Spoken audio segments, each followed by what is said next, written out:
Hello, I'm Isaac Hayes III, founder and CEO of Fanbase. And right now, we're accepting investors in our $17 million round to revolutionize the future of social media. Today, for just $399, you can own 60 shares of stock in Fanbase at $665 a share. Go to startengine.com/fanbase and invest today. While the big platforms have grown too massive and disconnected from their users, Fanbase is building a platform where creators and users truly come first.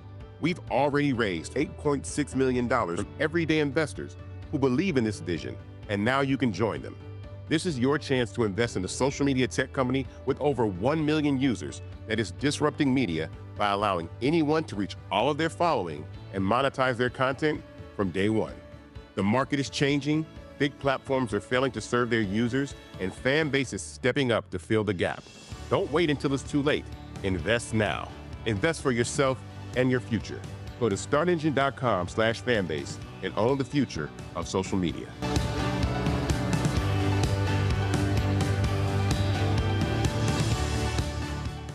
Folks, Black Star Network is here. Hold no punches. I'm real revolutionary right now. Black power. Support this man, Black Media. He makes sure that our stories are told. Thank you for being the voice of Black America, Roland. Stay black. I love y'all. All momentum we have now, we have to keep this going. The video looks phenomenal. See, this difference between Black Star Network and Black-owned media and something like CNN. You can't be Black-owned media and be scared. It's time to be smart. Bring your eyeballs home. You dig?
Today is Monday, February 17, 2025, coming up on Roland Martin Unfiltered, streaming live on the Black Star Network. Nearly 100 people have died in a series of recent plane crashes since the twice impeached, criminally convicted felon-in-chief Donald Trump took office. Now, hundreds of employees at the Federal Aviation Administration have been fired just weeks after a deadly crash in D.C.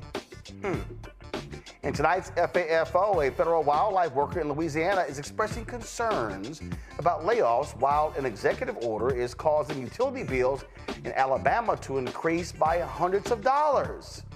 Those MAGA supporters are not pleased, and we have their orange tears. The once eliminated measles is now spreading across the United States because of these dumbass anti-vaxxers. Major outbreak in East Texas is rapidly growing in cases confirmed in nearby states. I'll talk to the doctor about this sudden outbreak. Also, folks, social justice leader Tamika Mallory, a co-founder of Until Freedom, will be joining us to discuss her new memoir, I Live to Tell the Story, a memoir of love, legacy, and resilience. Also, Reverend William Barber will be here to talk about the policies of this idiot Trump and how they are impacting the working poor.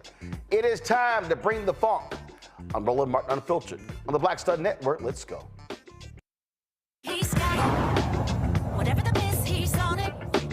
Whatever it is, he's got the scoop, the fact, the find. And when it breaks, he's right on time and it's rolling. Best believe he's knowing. Putting it down from sports to news to politics. With entertainment just for kicks, he's rolling. It's on go, roll, roll, y'all. It's Roland Martin, yeah. Rolling with Roland now. He's funk, he's fresh, he's real, the best, you know he's Roland Martin now.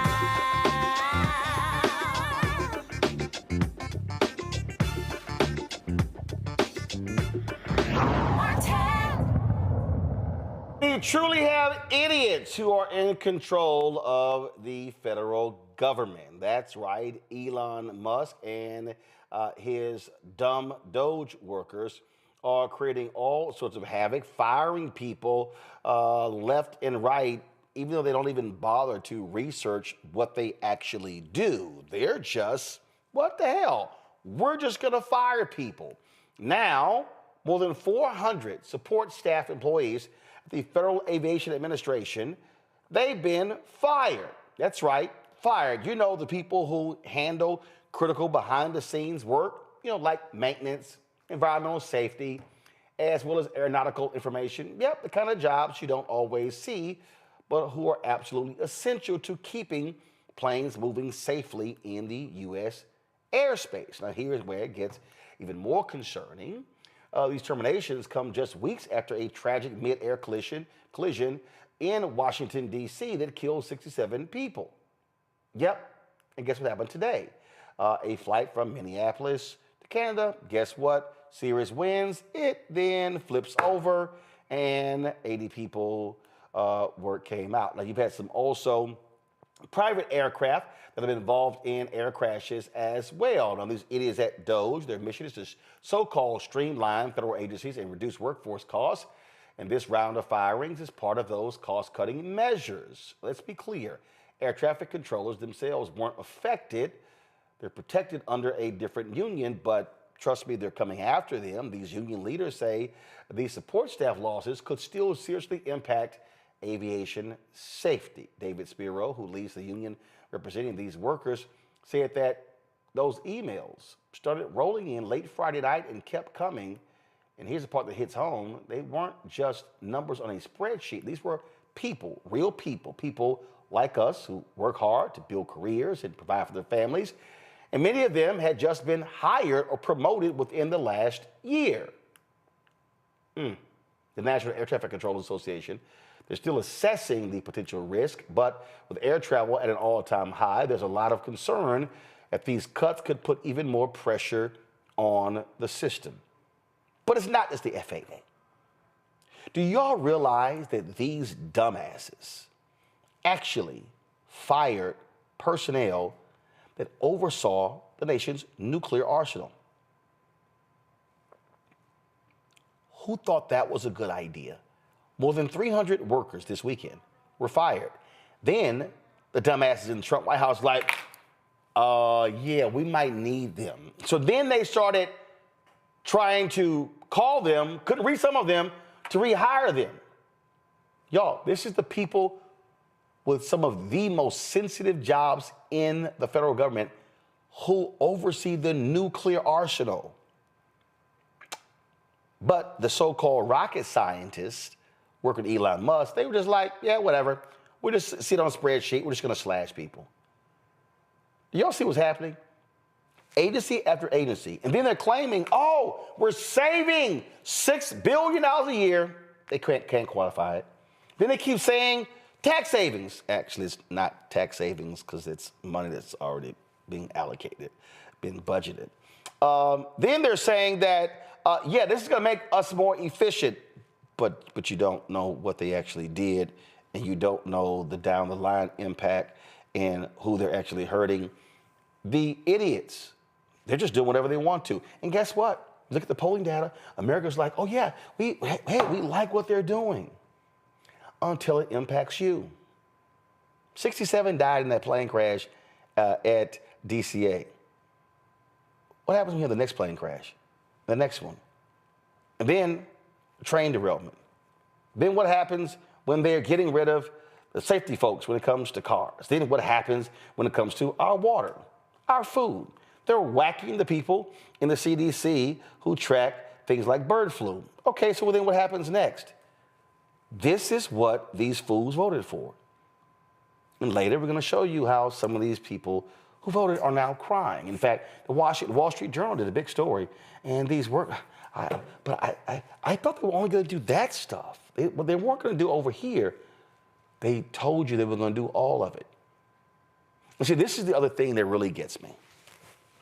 I'm really interested in the people who go, well, I know they said these things in Project 2025, but I didn't really think they were going to do them. I had that conversation yesterday. I was walking back to my hotel in San Francisco, leaving the NBA All-Star Game event, and a brother stopped me, and he actually said that. He was like, yeah, I think a lot of people, they voted because they didn't think they were actually going to do it. I was like, they told you. Axios first reported in 2021. Project 2025. New York Times followed up with that. We told you about their reporting. We told you about Project 2025 in 2021, 2022, 2023, 2024. Vice President Kamala Harris told you repeatedly. It was all at the Democratic National Convention. Taraji P. Henson told you at the BET Awards. All these people. But see, here's what I think happened.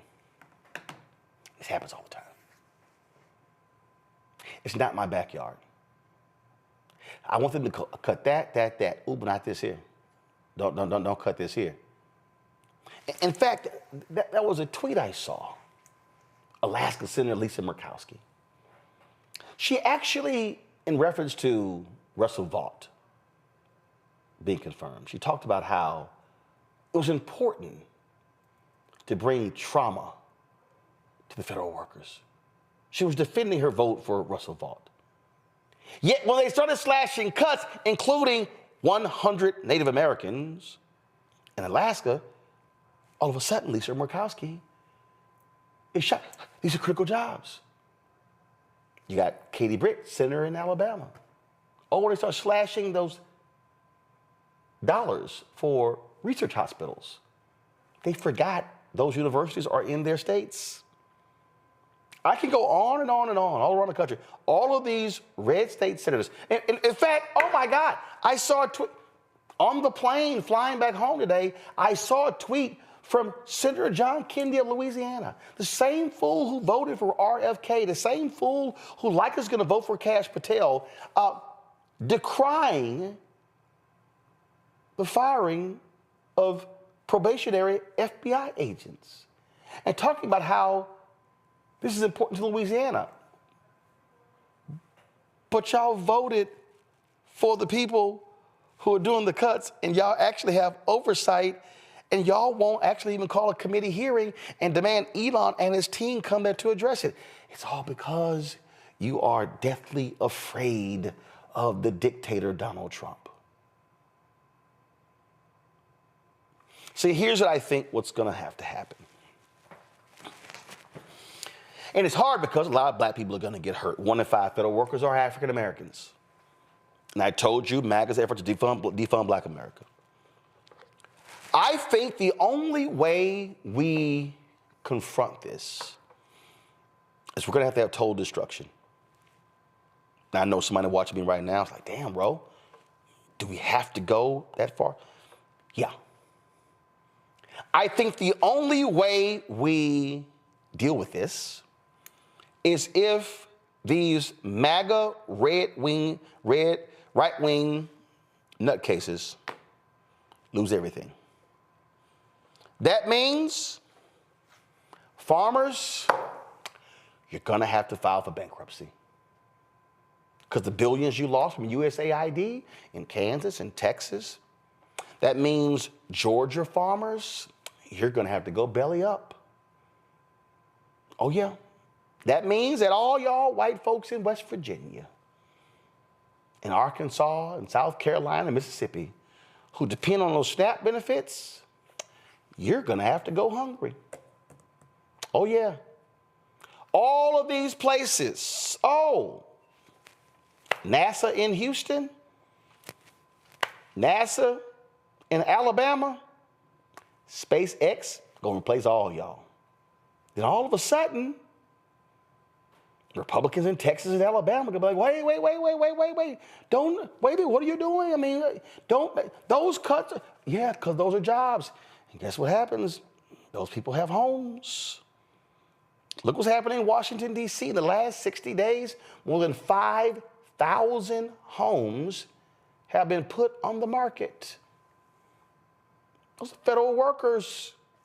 But those are not just federal workers. Those are people who actually get federal contracts. See, when I laid out to y'all the defunding of black America, I wasn't joking.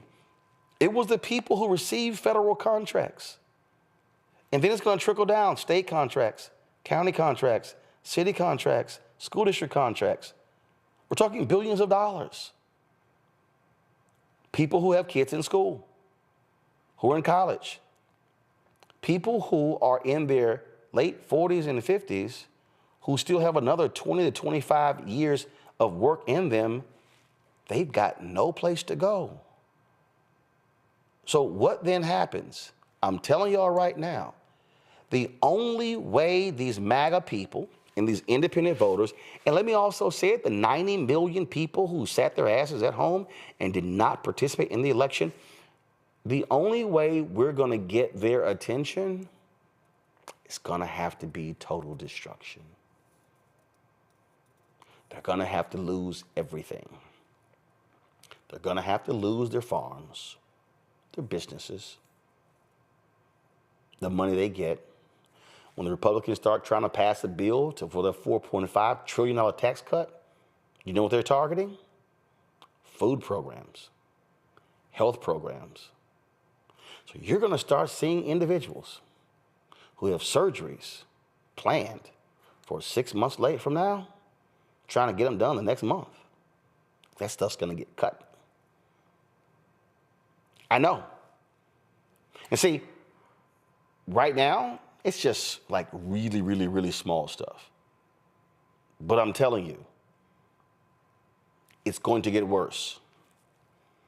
And if you think these FAFO videos we're going to show a little bit later are an example, you're going to see a lot more. And again, I know we didn't want to have this conversation. I know we didn't want to go there. But we are going to have to see maximum pain inflicted on these fools for them to go, what the hell was I doing voting for this idiot? Y'all have heard me say numerous times, Donald Trump would not let any of these broke-ass MAGA white voters even walk through his hotel lobbies. They couldn't even walk on the grounds of Mar-a-Lago. He is a rich SOB who only cares about rich people. He played y'all. And I saw a woman this weekend who said that two of her brothers voted for Trump and two voted for Kamala Harris. A sister. I said, you better than me, because their asses couldn't come around me.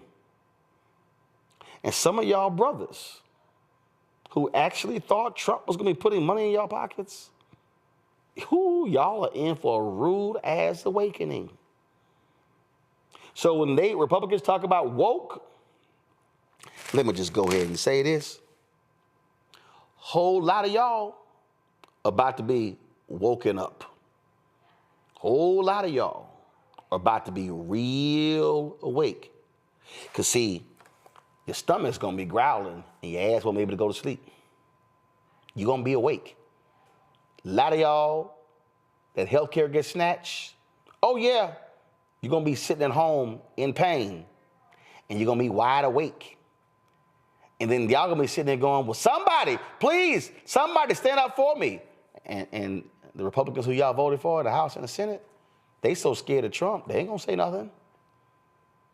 Mass destruction has to hit this country in order for it to wake up from the BS that they have been fed.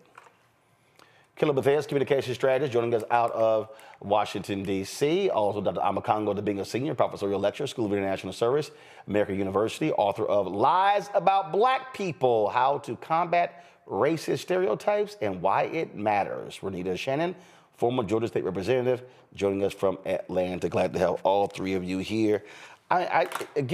People hate when I say this. I mean, all weekend, people were stopping me in San Francisco, and they were like, hey, what do we do? What are we going on? Oh my God, I can't believe this. And I'm like, why can't you believe it? They literally told you over and over and over again. They told you what they were going to do. And they're doing it. And the people who voted for it are now realizing they're not just deporting people who are criminals.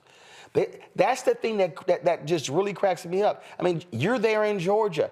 Donald Trump, out of all that ass kissing that Brian Kemp, the governor, did, out of all that he did, giving his political machine to turn out and vote for Donald Trump.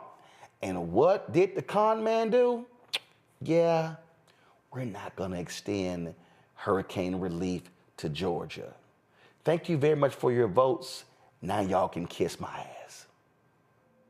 Right. And that's been a big deal here in Georgia. I mean, I had a 200-foot tree fall on my house, and I live in Decatur during Hurricane Helene last year. So it has been a big deal. But to your point, I mean, Project 2025 was the last advertisement of what Republicans wanted to do as far as slashing the federal government. And the reason why I say it was just the last advertisement was because for decades, Republicans have been leading with this sort of philosophy that the government is completely overbloated, and there are just so many people who exist and work in government as federal workers that don't need to be there, and we are just spending so much money, wasting money on a government that is far too large. And the reality is, just like how they would always talk about fraud in voting, but they never could prove it, this is something similar in that they are finding out, and the public is getting a lesson in how government works, is that these people were essential. Just because you don't quite understand exactly what every single person is doing within government, it's a system. And so when you take away one part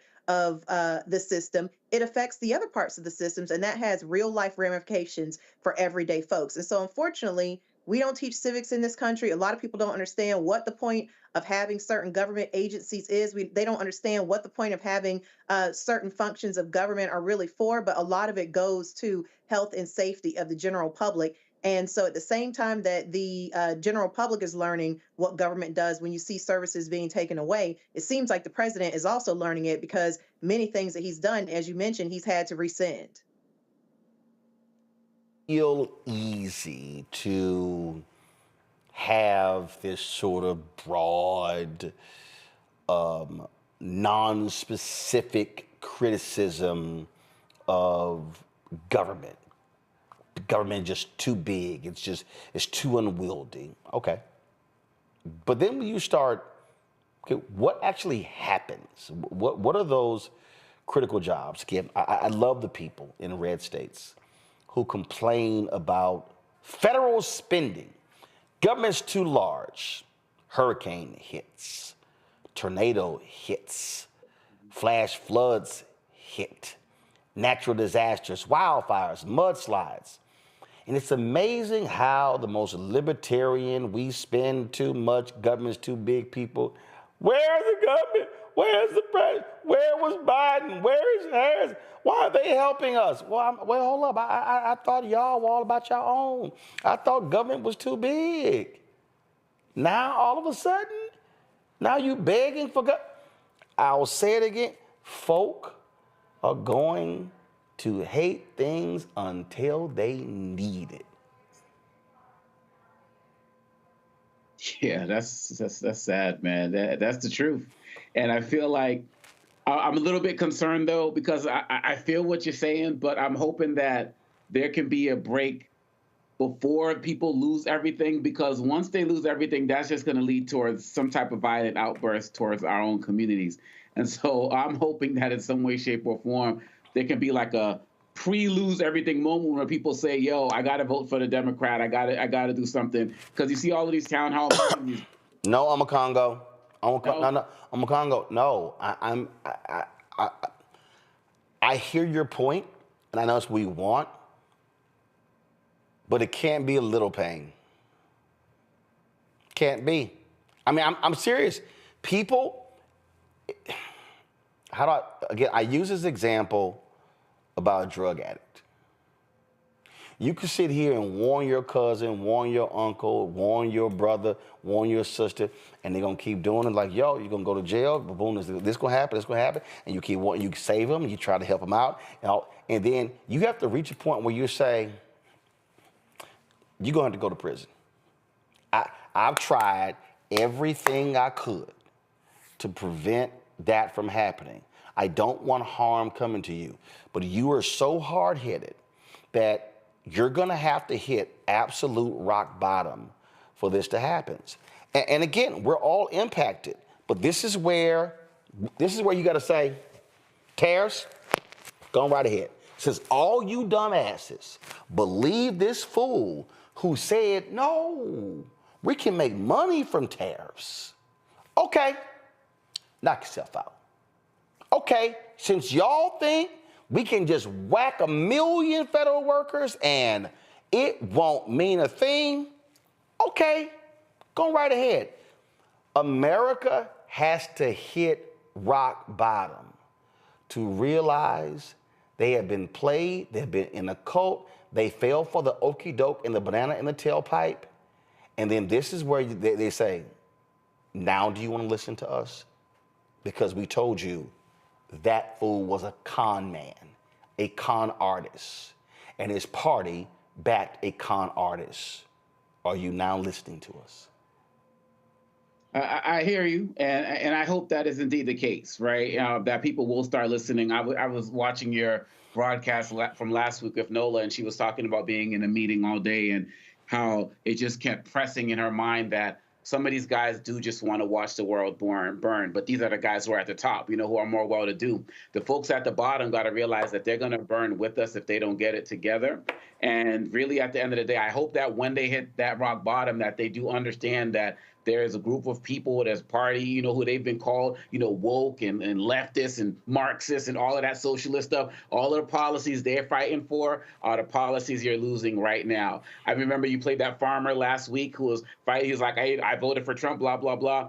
And, the policy with the Infrastructure Act that he was getting benefits from, Biden and Kamala Harris ushered in. People have to start making that connection. And the last thing I'll say, Roland, is that we need to continue to build this media platform and others, because these guys who are on the conservative and MAGA, someone did a survey on NBC, I was listening, and they said there's about 600 100,000 of them who are subscribed to these different social media posts, but like 70,000 in the liberal spaces. But even with that, we still had a close election. And so we have to keep targeting them with real information to challenge their misinformation and disinformation. And I'm sure we're going to be able to be prevailing in the midterms if we can break their ecosystem as they continue to fall towards rock bottom. Because if we don't break the ecosystem, Trump's just going to come in with some type of check or like he did with the farmers before, and they're going to say, he's our savior. I'm still riding with Trump. And we got to make sure that doesn't happen. And I don't want this to happen, Kelly, but it actually has to happen. These people, I'm sick of what's going on. They are in search of trying to blame somebody. And these largely white voters, they want to blame immigrants, they want to blame DEI, they want to blame CRT, they want to blame woke, they want to blame Black Lives Matter. Then you got these Simple Simon Negroes. They want to say, oh, it's all Democrats' fault, and we ain't got this, we ain't got that. Okay, all these people who are just in a constant state of complaining, they're going to have to lose some shit, Kelly. And they don't even realize how they're going to get hit. I keep saying to people who say, I want the government out my life. You're so stupid because you don't even understand that government, whether you like it or not, it's involved in every facet of your life. Your birth certificate, from birth to death, government plays a role in everything. What we eat, what we drink, what we breathe, so many different things. No one even wants to even think that when I get in a car, the reason I have many of the safety devices in my car is because they were forced there by government. I don't even understand they were forced there. Fuel efficiency, that wasn't because of the automakers. It was because of government. And I'm not saying government is perfect. What I am saying is government is essential to our lives. And if you want big business and the tech bros to have complete run of this bad boy with no oversight, anything, you're about to get it. Watch what happens. My concern with all of this, I understand and sadly agree with your theory of it having to hit rock bottom, of Americans having to hit rock bottom. My concern is everybody's rock bottom is different, right? So exactly what level of rock bottom do we have to hit for people to just wake up and be like, oh shit, I got to do something, or oh shit, I was wrong. I don't know if we're ever going to get to a point where we're going to have a MAGA Republican say, I'm sorry. I don't know if that's ever going to happen. I think they are going to hit rock bottom, get the benefits that Democrats will inevitably provide, which will essentially be a Band-Aid on a gaping wound by the time all this is finished. And then they will still say, well, you weren't there for me, so I'm still going to vote for the Mango Mussolini or equivalent, depending on how long this goes on for, right? My frustration is the fact that we got here at all. My frustration is that we had an entirely different party, being Democrats, being socialists, being whatever, whose messaging wasn't clear enough, wasn't culty enough, what have you, to get through to the people who truly needed it, such that we ended up with 90 million people sitting on the sidelines of one of the most crucial elections in American modern history. That is my frustration here. And further, everything that is going to happen to get us to rock bottom is going to happen to me first. It's going to happen to Black people first. It's going to happen to people who look like me first. That is what's frustrating. The fact that, once again, we have to be subjected to white nonsense because white people stay white peopling at varying levels. Now, listen, I don't want us to hit rock bottom, but I think in order for those folk to wake up, they're going to have to lose some stuff because they think, and they think, oh, yeah, it's those Black people getting stuff. Oh, we're just giving things to these illegal immigrants. They have to lose some stuff. And look, it's just like, and we're about to talk about this right now, we talk about vaccines, okay? All of these anti-vaccine zealots, I'm just going to go, their kids are going to die. Mm-hmm. Their kids are going to have to die for them to go, oh shit, this thing is real. See, they're playing games. They're playing games. When I was on Piers Morgan's show, Clay Travis tried to get cute with me by, well, Roland, did you get the shot? Yes, I got 2 shots. Well, why didn't you get all 10? The government told you to get 10. I got 2 shots. And I went, but I got about 20 shots, got to go to Africa. No. See, he tried to play a game. I was like, I said, Clay, you can't get cute with me. The game won't work. So what's happening now is these people, in fact, Trump has signed an executive order saying no federal funding for any school district that mandates COVID vaccines. So their whole deal, now mind you, the COVID vaccine that was developed when that fool was there last time. So all of these people, this is how they're operating. This is how they're thinking. This is what their mentality is. And so they don't understand what we're now seeing even when it comes to vaccines. And so what is happening? We now have a vaccine breakout. We warned people this was going to happen. You now have an idiot, Robert F. Kennedy Jr., Secretary of Health and Human Services, who played a role in a breakout in another country because he was there advocating. He was advocating for no vaccines. So now, Texas MAGA Governor Greg Abbott and MAGA Lieutenant Governor Dan Patrick and the Republicans that control the Texas House and Texas Senate now have to deal with this. Texas Department of State Health Services. They reported an outbreak of measles in the eastern part of the state. Okay, that makes no sense. The epicenter of the outbreak is the city of Seminole, which serves as the seat in Gaines County. There are 48 confirmed measles cases, making this the worst outbreak of measles in Texas in nearly 30 years. And guess what? Most of the people affected are school-aged children. 13 have been hospitalized, all of them who were unvaccinated against measles. As of the 2023-24 school year, Gaines County has one of the state's highest vaccine exemption rates, nearly 18%. My guest, Dr. Nisi Hudson, founder and chief scientist of the Hood Medicine Initiative, joins us right now. Doc, this is real simple. We can draw a direct line from the unvaccinated fools to the vaccinated people and measles outbreak. Pretty much. And it's a shame because measles, mumps, rubella, this is a common vaccination that every child has to get before they even enroll in kindergarten. You can't even be in our school systems in this country unless you've been vaccinated against measles, mumps, and rubella.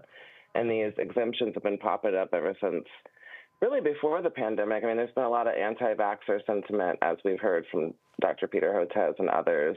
And we've just installed the anti-vaxxer-in-chief as the head of Health and Human Services. So this is where we're going to be.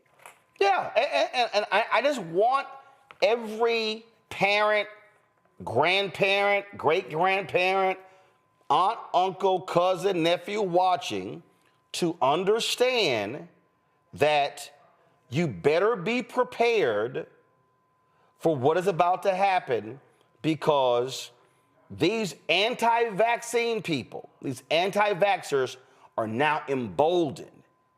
Again, their cult leader, Robert F. Kennedy, who lied in his hearing. Oh, I've never been against vaccines. An absolute liar. Was busted on CNN with the lie. Their cult leader, he's now the Secretary of Health and Human Services.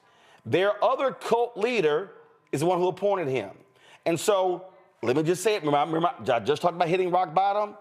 America needs to be prepared that we are about to see one of the largest outbreaks of multiple diseases because of these nutcases.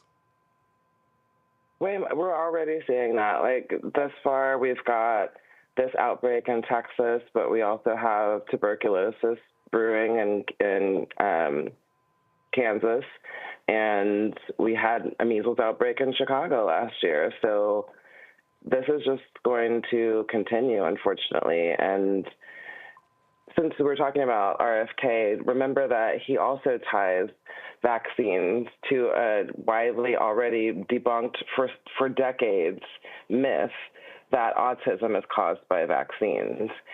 And just this week, you see that he's also planning to go after students who rely on psychotropic drugs, neurodivergent students, students that are being treated with antidepressants for mental illness. Not just students, everyone. They're going after antidepressants now. So it's not lost on me that there's that connection as well to him trying to link vaccines to autism. Yeah, and so, I mean, and again, this is just where we are. And for the longest, you know, it was initially autism,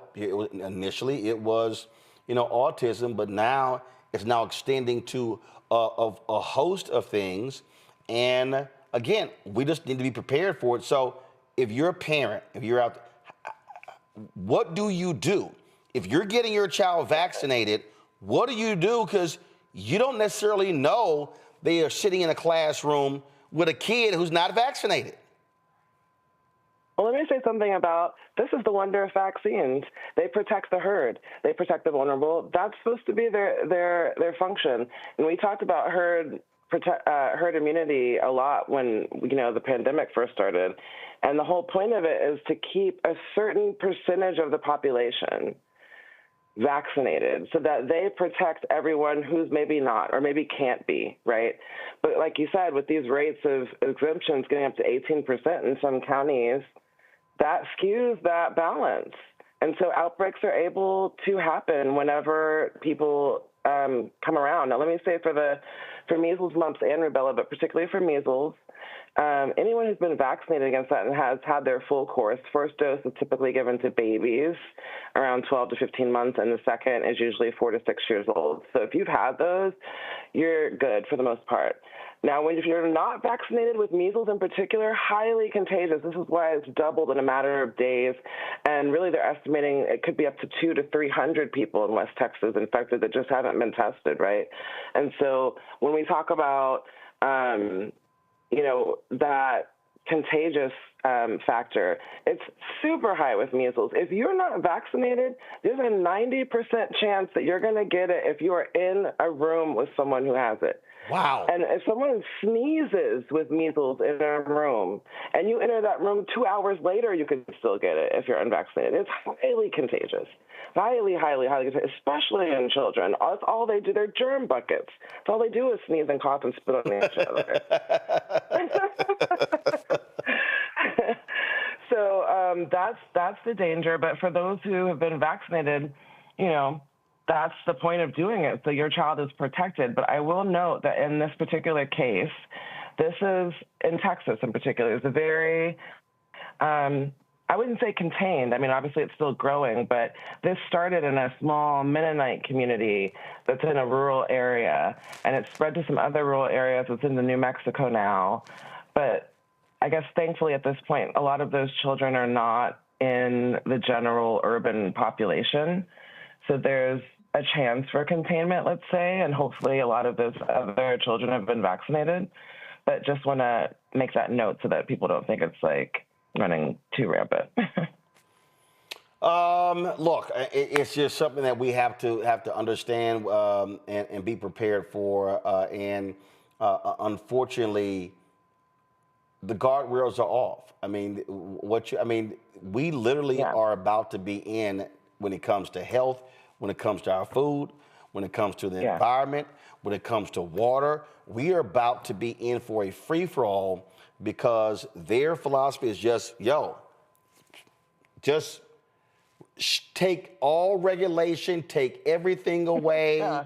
And this is like going back to hell, caveman days, anything goes. And I will tell you, our pediatric advisor, Dr. Yancey, he has been telling everyone we've had him on, he's been telling everyone, especially in our communities, make sure your kids are vaccinated, because this man, he's already talking about, you heard him in the confirmations, he's talking about how Black people have more robust immune systems, so they don't need the same vaccine schedule as everyone else. You already know what that is. vaccine apartheid, and it leads to other eugenics, basically, is what he's saying. And it's a lie. We all need to be vaccinated. And so I don't know what's going to happen in terms of access because the CDC has been gagged. We've withdrawn from WHO. They've put us at a severe disadvantage and actually handed the evolutionary advantage back to the microbes, which had previously been essentially eradicated. There's only one way this goes, and it leads to more disease burden among society, particularly among the most vulnerable among us, and ultimately to increase mortality among the entire population. There are no other outcomes. This is a move to cull the population. A move to cull the population. What else do Nazis do? I mean, he's repeated Hitler's rise to power bar for bar. What comes next? You tell me.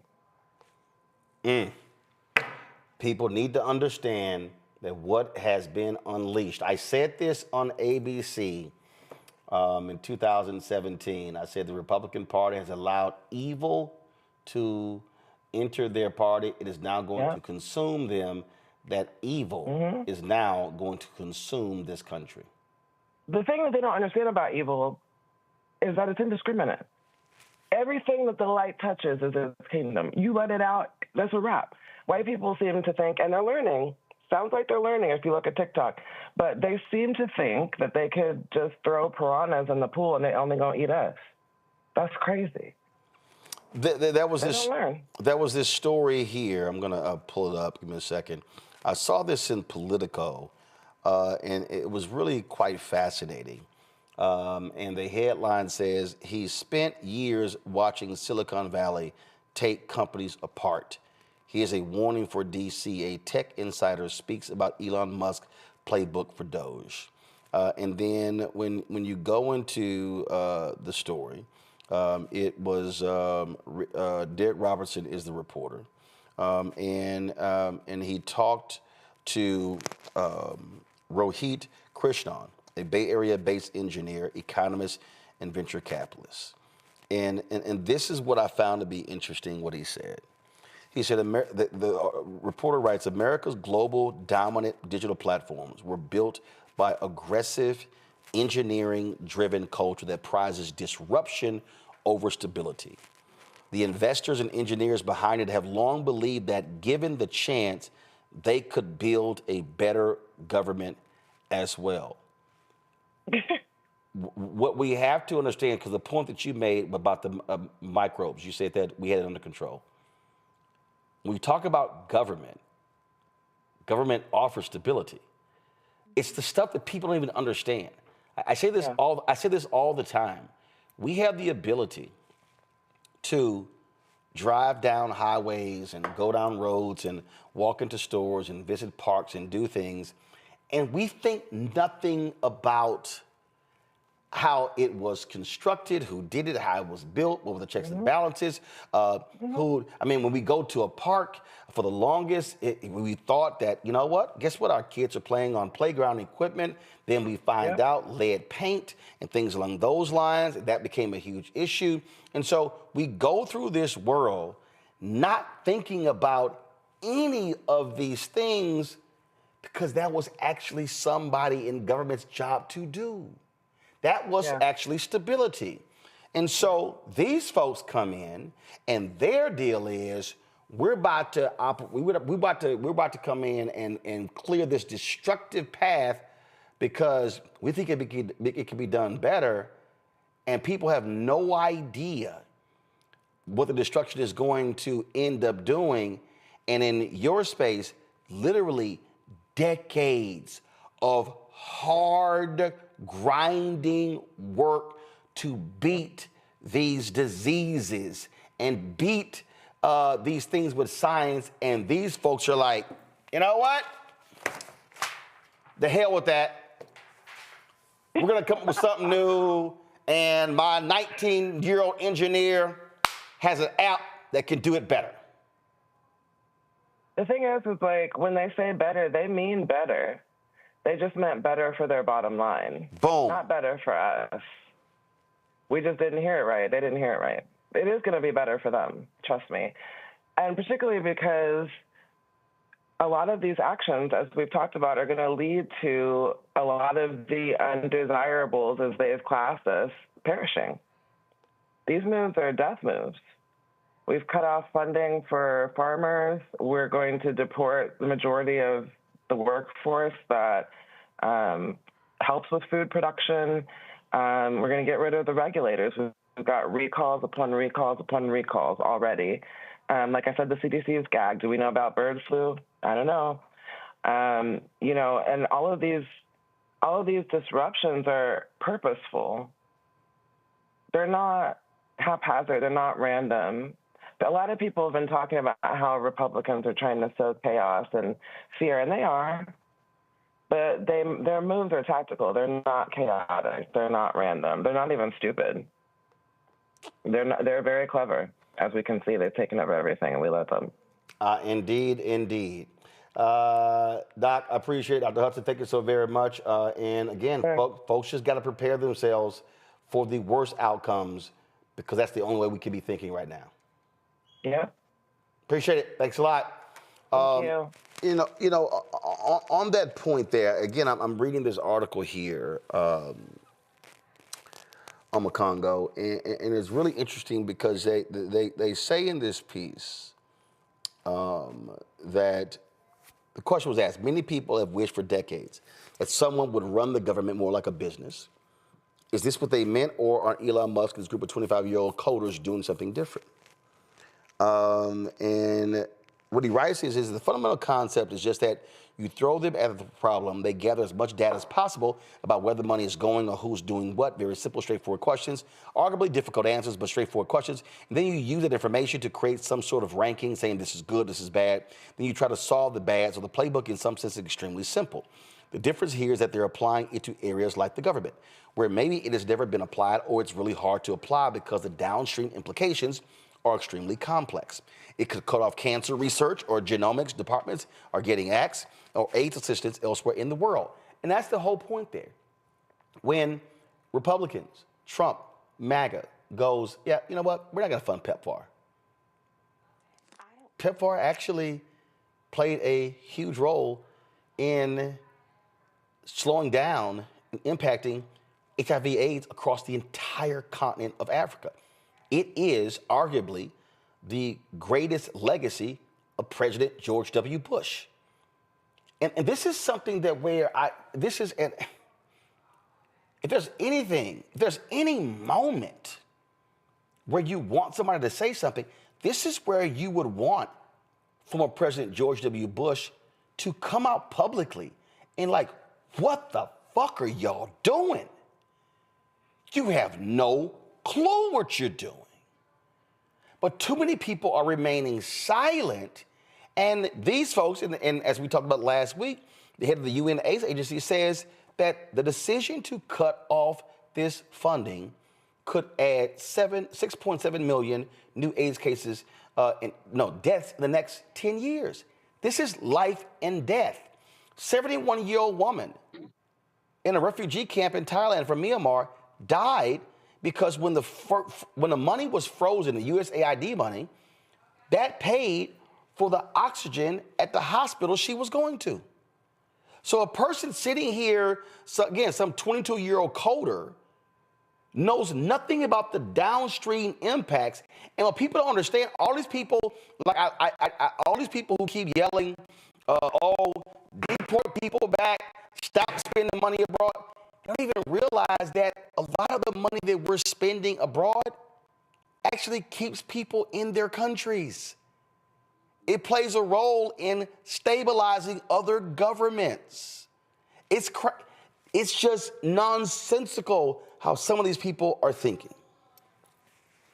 And I would add to that a very large portion of money that's spent on organizations like USAID, it comes back to the United States. Just like with defense contracts and all of this other types of money, it pays salaries for U.S. individuals. Look what's happening with the farmers whose feed is and grain is rotting in the Houston airport somewhere because they can't ship it overseas right now. That disconnect that Americans have with the role that they play in other parts of the world is one of the reasons why we're here today. We can talk the same thing as relates to Ukraine and the like. And so when you talk about the woman in Thailand, and you could probably multiply that by a few thousand right now. And these coders may not know this, but I'm pretty sure, and it kind of ties into your interview with the doctor, Elon Musk knows this. This is part of his design. Because USAID helped topple apartheid in South Africa, and the hatred that he has towards Africans and Black people is part of his design to see people die and to see people suffer who come from these spaces. And it's unfortunate that people can't connect the common humanity for that to be a problem, like the woman you mentioned in Thailand. And we're going to see, and USAID doesn't only, and the example you gave is also great because it's sad but great, because it's a reminder that USAID doesn't only feed or help children in African countries. It helps people in European countries, in Asian countries, but people attach a Black face to it. But people don't have that kind of sympathy, Roland. And so I feel like at the end of the day, what needs to be happening right now is people need to be reminded of how connected we are as a society. We all live in this Me TV era where we all got our social media platforms, looking at ourselves all day, sharing our own food on Instagrams and so on and so forth. We get disconnected, not us here, but society has become disconnected from each other. But what Trump is showing us right now is that we are connected in so many ways, and that they should not be turning over the government to a bunch of business guys, to a bunch of guys calling themselves all these crazy names on LinkedIn, 20-something-year-olds. And we had a businessman run the country in 2016, and look what he did. And I'll be very honest, Roland, the amount of depression and sadness I'm seeing right now, it's kind of feeling like we're in the COVID pandemic all over again, right in the beginnings of it. And that's people need, and that was also in part caused by Trump, who got rid of the pandemic response team and lied about what COVID did. And now look what he's doing, getting rid of this agency. I just read they got cuts at the FDA now, and the medical devices and tobacco companies, agencies, more cuts today. So he's doing the same thing all over again. This is what happens when we turn the government over to a businessman, particularly a failed one. Go back to my article. Go back to the article. Because this is what jumps out at me, and we actually are seeing this, Kelly.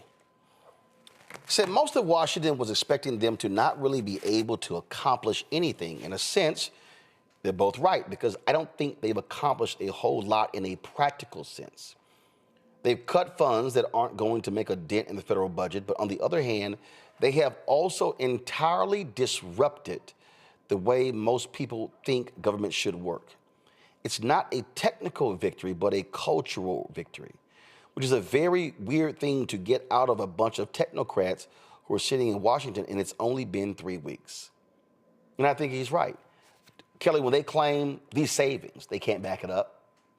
And then what they do is they take 4 or 5 programs that were funded. Oh, they're funding this for transgender or LGBTQ. They're funding this. And so they take these things that are pulled out, and you think it's hotbed. Oh my God, I can't believe our money is being wasted.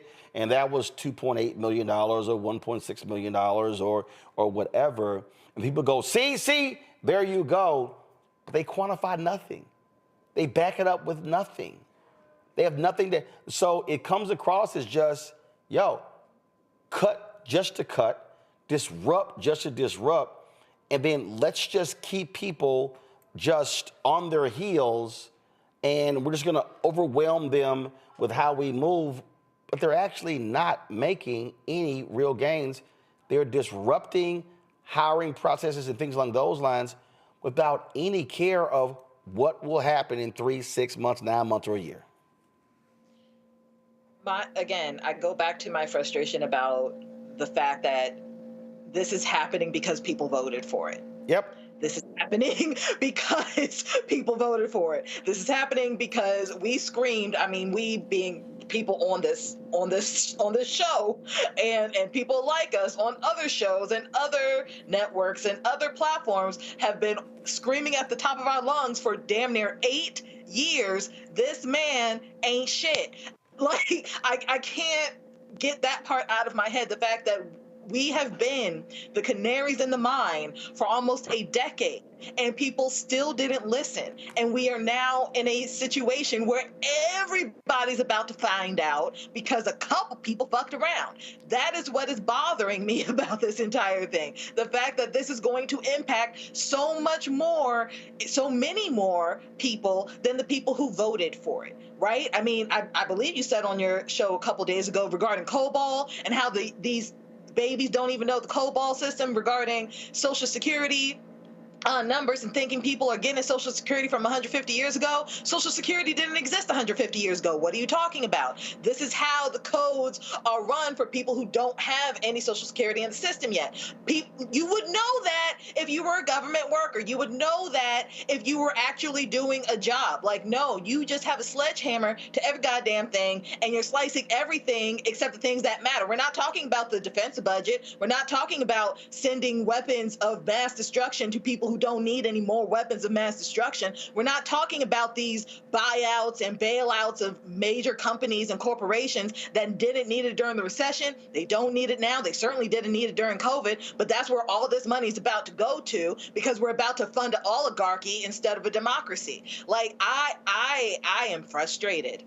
I am very, very frustrated. So this, and this isn't going to be the last time we're going to be talking about this. We're going to be talking about this for the next 4 years, if there's 4 years of the United States of America left.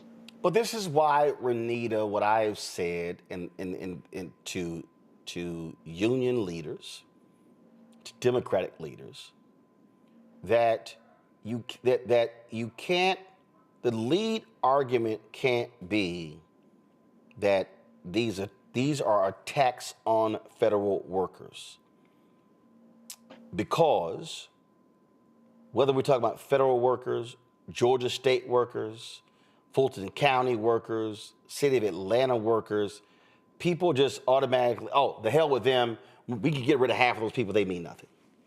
And so I've said that the focus has to be on the people who are impacted by the work of those federal workers. Right. That you have to connect. So again, how I see this, if I'm Ken Martin, the chair of the Democratic National Committee, and Donald Trump makes the decision, no hurricane relief extension for Georgia, I am notifying my Georgia State Party chair, and we're notifying every county chair, nail this, hammer this, have protest, every county to media to drive that point home. I'm not arguing over FEMA workers. I'm arguing over Georgia voted for this man. He won the state, and now he's saying the hell with the state. You have to, the light has to be on the people impacted by the cuts. And not the workers first. The people first, and then the workers are the ones who are delivering these things to them. They are a second. That's how I think you have to capture the hearts and minds of people in the narrative and the storytelling. And frankly, I think Democrats are failing miserably at doing that. Absolutely, without a doubt. I agree with you 100%. And your comments lead perfectly into what I wanted to say about this issue, which is that the fallacy that you can run government in the way that you would run a business is something that leads to a lot of death and destruction for the general public. And the reason that is because government exists to pool together resources so that we can provide greater safety for the general public and support overall well-being of the general public. Corporations don't have that aim. Their aim is just to make as much money as possible. And so when you think about government, what you should be thinking about, and this kind of leads into your point, showing folks the impact of what happens when you disrupt government, is that, for example, you may think it's a great idea to slash all these employees at the FDA. Well, the reason why the FDA exists is because the FDA understands that you as an individual do not have the money nor the resources to test every single piece of food that you buy from the supermarket to make sure that it's not going to poison you. You don't have those resources. You don't have the labs, and you don't have the money to test all that. If we all pay taxes collectively, the government can disperse those resources and have an agency that will test the food for you. If you take a look at the way that we get around for transportation, Nobody has the money to pay for all the roads needed to get from here to work. I can't afford a road. Can you afford a road? No. But together we pay taxes and the government puts that money together. And then we have roads for people to go places. You look at the CDC, and it's the last example I'll give. Individually, you don't have the money to track if COVID, measles, communicable diseases are getting out of control. You don't have that money individually. But when you pay taxes as an individual, the government puts those resources together, creates a CDC, so the CDC is keeping track of that stuff for you. And so that is the function of government, is to pull together resources so that you can have better support and increase the well-being of the general public. And that is not what corporations do. And so I disagree with the article saying that this is a cultural win. It's not a cultural win, because people are going to very clearly see what happens when you just go and slash these agencies that Republicans have been saying for decades are bloated and just need to be run like a business, and they should just be cut in half. They've been saying this for decades. For example, I saw something just this weekend, a meme talking about, as it relates to the measles outbreak, it said one of the reasons why you see less child graves today than when you compare before the 60s was literally because the vaccine for measles came out around in 1963 is when it was distributed throughout the U.S. So before that time, it was common to walk in graveyards and see child graves. You don't really see that anymore. Why? Because after the measles vaccine came out in 1963, within 2 years, 97% of cases reported of measles dropped. That is that's the power behind having an agency that is tasked with tracking communicable diseases. That is the power behind going with programs and things that have been set up for your well-being. And so I really think that, unfortunately, like I said before, people don't read a lot and people don't take time to understand all this. And that's not, a knock on the general public. But there are a lot of people who are having to learn right now through experience that what the Republicans have sold the country is just not something that is actually workable. It's not something that's sustainable. And it's not something that actually goes to your well-being. All right, hold tight 1 second. We're going to a break. Lots to talk about when we come back. Tamika Mallory has her new book that we are going to talk about regarding her memoir. Also, the Trump Office of Civil Rights, Department of Education, they're going after anything that deals with race and the scholarships, grants, affinity programs, you name it. I told y'all this. Why do y'all think I wrote my book, White Fear? How the Browning of America is making white folks lose their minds. Didn't I warn y'all of this? Everything that's happening, I wrote right here. Folks didn't want to listen. If y'all want to support what we do, please join our Bring the Funk fan club. The goal is to get 20,000 of our fans contributing on average $50 each a year. That comes out to $4.19 a month, 13 cents a day. And I'm just telling y'all right now, and it's real simple. The work that we do here, it ain't been done by other black media. It's not. It's not happening at Ebony or Essence. It ain't happening at The Griot. It's not happening at Blavity. It's not happening at Black Enterprise. And so, I'm just letting y'all know. It's just us doing what we do every single day with this show and the Black Star Network. Your support is critical. You want to give via Cash App, here's a Stripe QR code. Use this QR code to give via Cash App. Or you can also, if you're listening, go to blackstarnetwork.com. Check and money orders, P.O. Box 57196, Washington, D.C., 2003 7-0196. PayPal, Martin Unfiltered, Venmo, RM Unfiltered, Zelle. Roland at RolandSMartin.com, Roland at RolandMartinUnfiltered.com. Get our swag. That's right. I was wearing my shirt all around All-Star Game. Don't blame me. I voted for the black woman. A lot of people said they wanted the shirt, so I was showing them the QR code. Go to RolandMartin.creator-spring.com to get your merchandise. I'll be right back.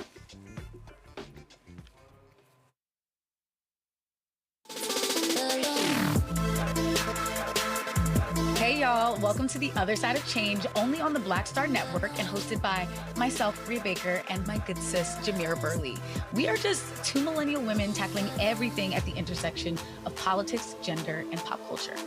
And we don't just settle for commentary. This is about solution-driven dialogue to get us to the world as it could be and not just as it is. Watch us on the Black Star Network, so tune in to The Other Side of Change.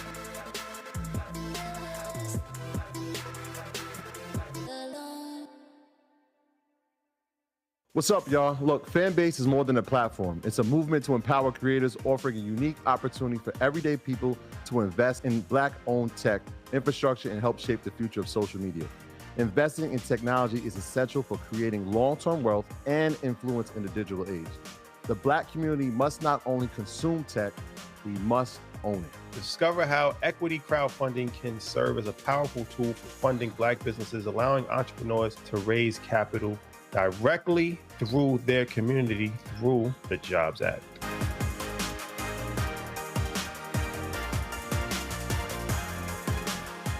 On the next Get Wealthy with me, Deborah Owens, America's Wealth Coach, have you ever had that $1 million idea and wondered how you could make it a reality?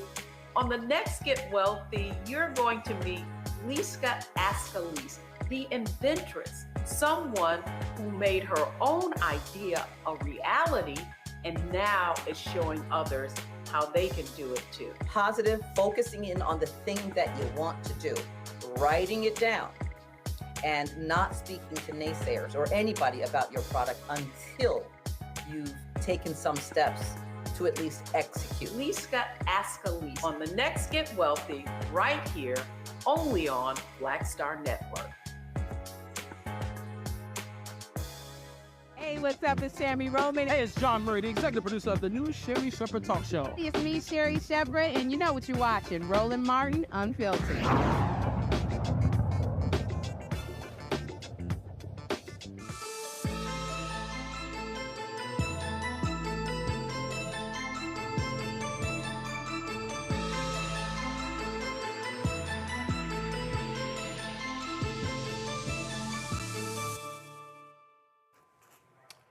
All right, folks, welcome back to Roland Martin Unfiltered. You know what? We always have a variety of book authors on this show talking about their work, things that matter, and how critically important their stories are. A new book from Until Freedom's co-founder, Tamika Mallory. It is out. The book is called I Live to Tell the Story, a memoir of love, legacy, and resilience. She joins us right now. Tamika, glad to have you here. First, before we talk about the book, give us an update on the Target boycott that Until Freedom is involved in. Oh, thank you. Hey, Roland, I appreciate you for having me on. I just wanted to say I saw the commercial of the new show with Jamira Burley and Brea Baker on your network, and I'm just so proud that they will be on, two powerful sisters, and you always do such a good job of giving us all opportunities. The Target boycott is actually going well. It's a real grassroots movement that is growing from the community, from the people. I see so many folks across the country that whether or not we help to organize doesn't really matter because people are moving.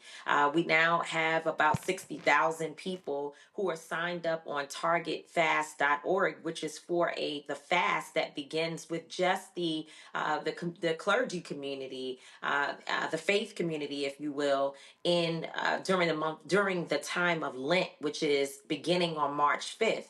But even right now, during Black History Month, we are somebody through former Senator Nina Turner, as well as Nikema Armstrong, who's on the ground there in Minnesota, where the headquarters for Target is. They're already organizing. We are organizing, and people are really, really engaged. I think that folks are looking for something that they can do in a way that they can really show their frustration and disappointment with these companies that have cowered, if you will, to this very racist and sexist and every other opportunity to take our rights away and to return us to a time that we fought so hard to move away from. And so it's going well, 60,000 people, and the fast hasn't even started. We still have weeks to get that. Of people signing up towards the 100,000 goal is a good thing. And there's some people who are not even signed up at all, but they're already boycotting. And I'm always reminding people that when it comes to publicly traded companies, there's always a very easy way to show the impact of that. Go to my iPad. So you'll see here, folks, so you'll see the graph here. Target announced on January 24th they were ending their DI initiatives. you see that on Monday, January 27th, Target's stock was at $142.50. It closed today at $127.88. And so, as they can see with that graphic there, Target stock has been dropping every single day.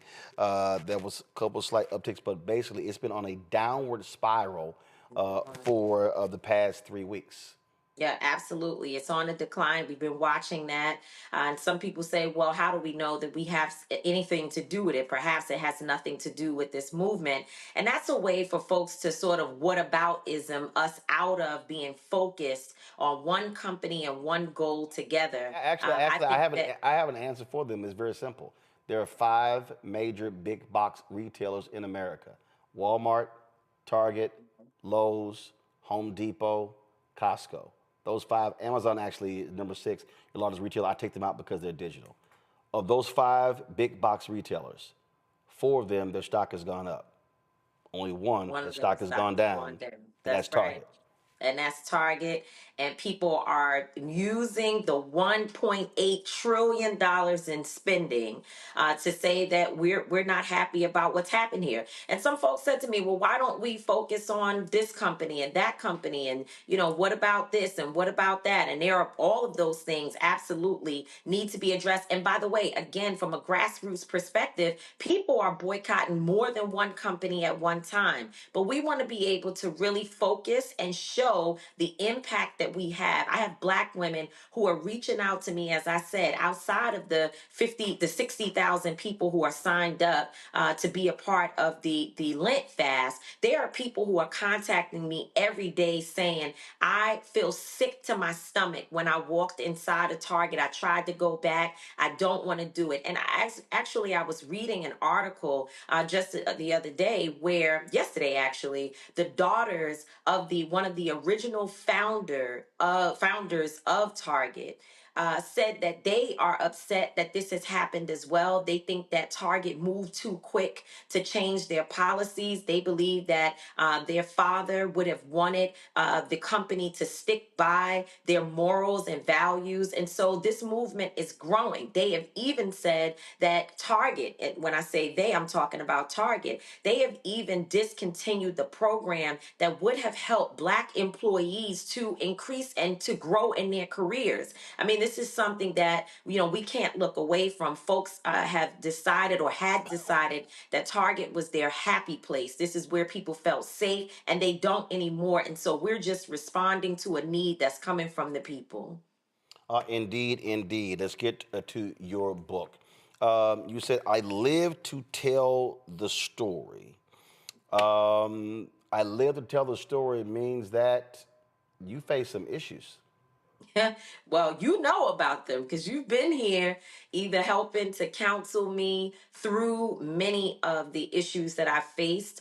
You have been there helping to strategize, helping me to speak up for myself and fight back against the attacks that I've had to go through that have been unfair at times. They've also at times also been made up, just blatant lies that have been told on not just me, but the other women that I've organized with, specifically during the Women's March. You were correcting even Black media that was spreading lies and incorrect information. And so you know that part of the story. But this book goes back before that. It takes you to my childhood, growing up in Harlem in a housing project. I didn't think that I was going to be the Tamika Mallory that people see today in front of cameras and leading groups and organizations.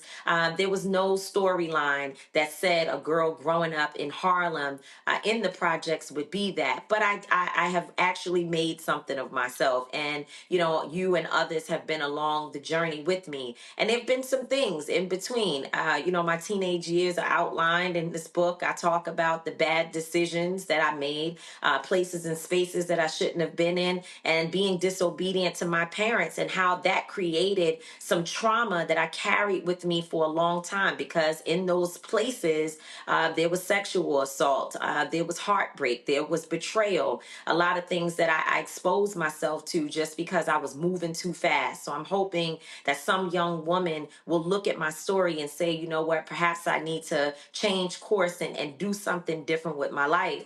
I start to talk about my career, how I got started. Too many people believe that some of us just came out of nowhere because they met us in the midst of either the Women's March or the George Floyd protests or the summer of 2020, Breonna Taylor. And I thought it was time for me to let people know that my roots come from a time when I was sitting in rooms with leaders and I wasn't even speaking. I was just there listening, learning, and waiting for my opportunity to step into my role. And, you know, again, I talk about the Women's March, but I also talk about how dark it got, you know, how I ended up addicted to prescription pills because I couldn't rest, I couldn't sleep, you know, all about the struggles. And many people watched it happen. They watched online, sometimes articles, 10, 20 articles written about me and my associations, people calling me a hater of every group any group you could think of. They said I hated those people, especially being anti-Semitic, which I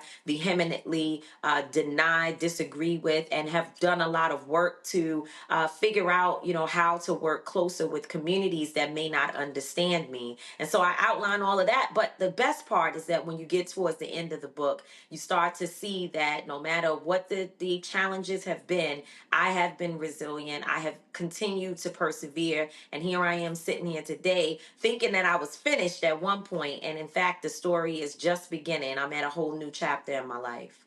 I spend a lot of time trying to explain to folk that we get a lot of people who love to say we need this, we need that.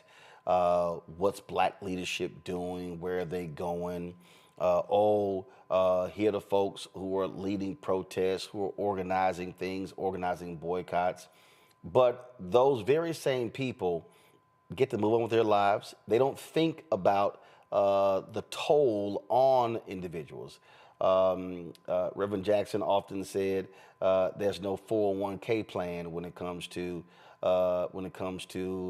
black leadership, civil rights leadership, and the thing that gets me are a lot of our people, and the reason I laugh about this because all the people who were running their mouths, all these loudmouth fools who I really don't give a damn about at all, who were complaining about advertising money that we got from the Kamala Harris campaign.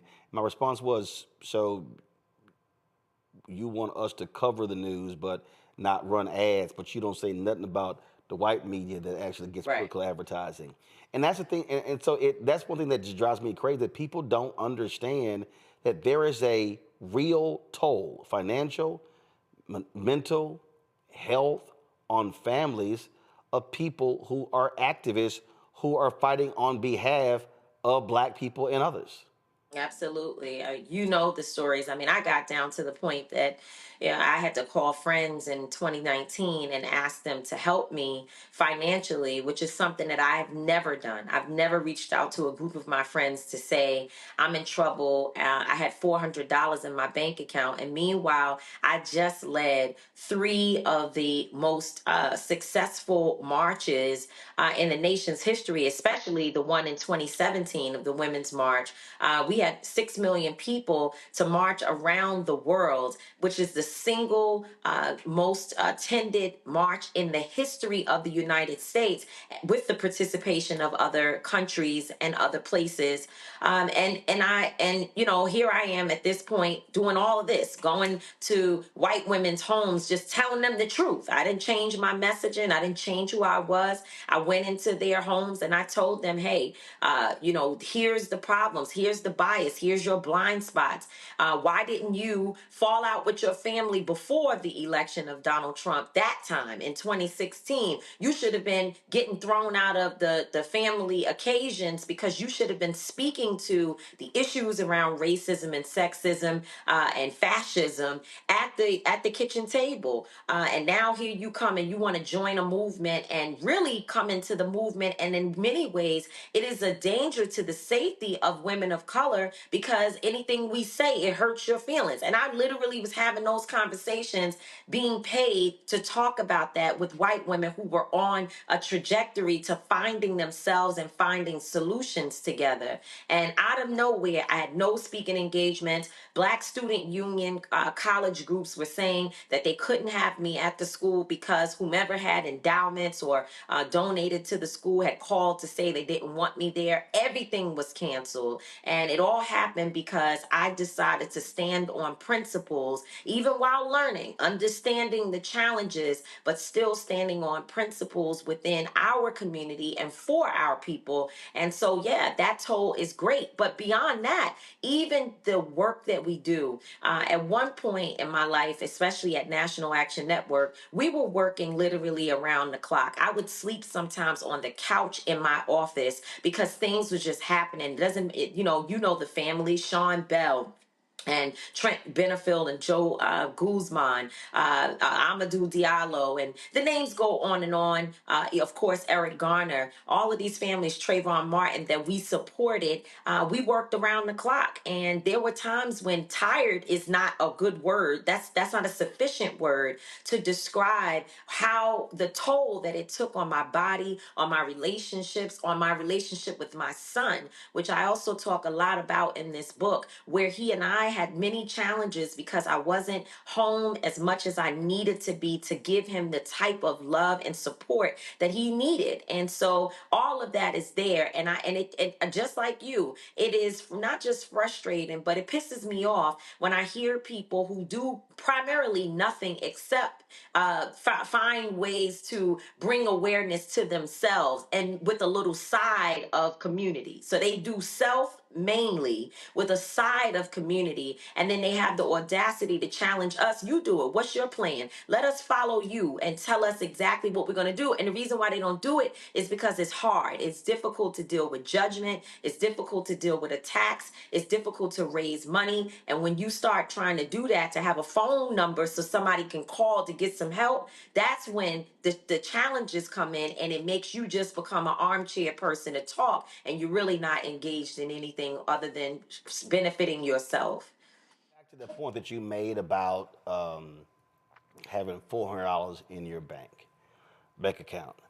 And I remember when there were people mad about a Cadillac commercial or PSA. Then you'll have these people, you're writing books and you're profiting off of the movement. And so that they love saying that, but they ain't around when you're broke.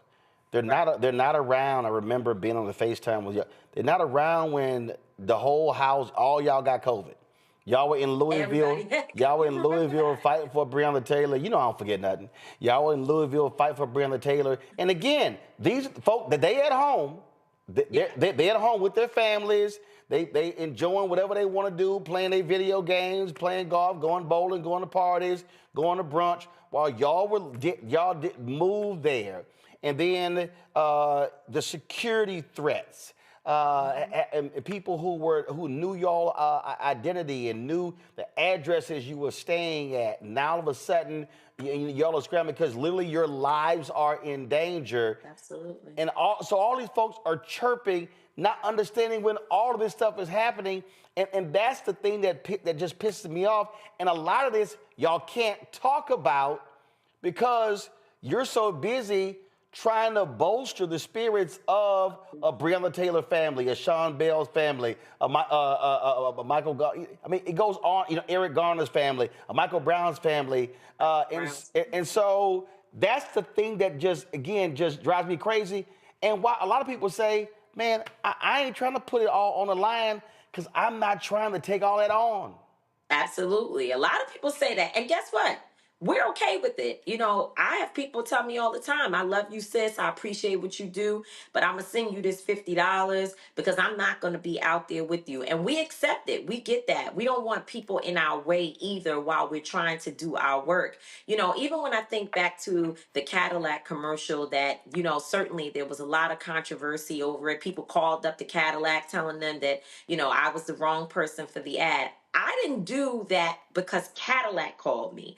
I did that particular ad, which was a Women's History Month ad, because a Black advertising agency called me and asked me to do it and said, you know what, we've been given the opportunity to work on this. We think you are the best person. We want to put someone like you in a position of that level so that people have to read about the story and what you do, your story, and the story of the families that you support and the issues that you're involved in. So I didn't call up Cadillac or Cadillac called me up and say, hey, why don't you come down here and sign a deal? But of course, people have a lot of assumptions. And when you talk about the COVID situation, you know, I always hear you say, we have to frame things properly. It's not just that we got COVID, because other people will say, well, I got COVID too. We had people who almost died.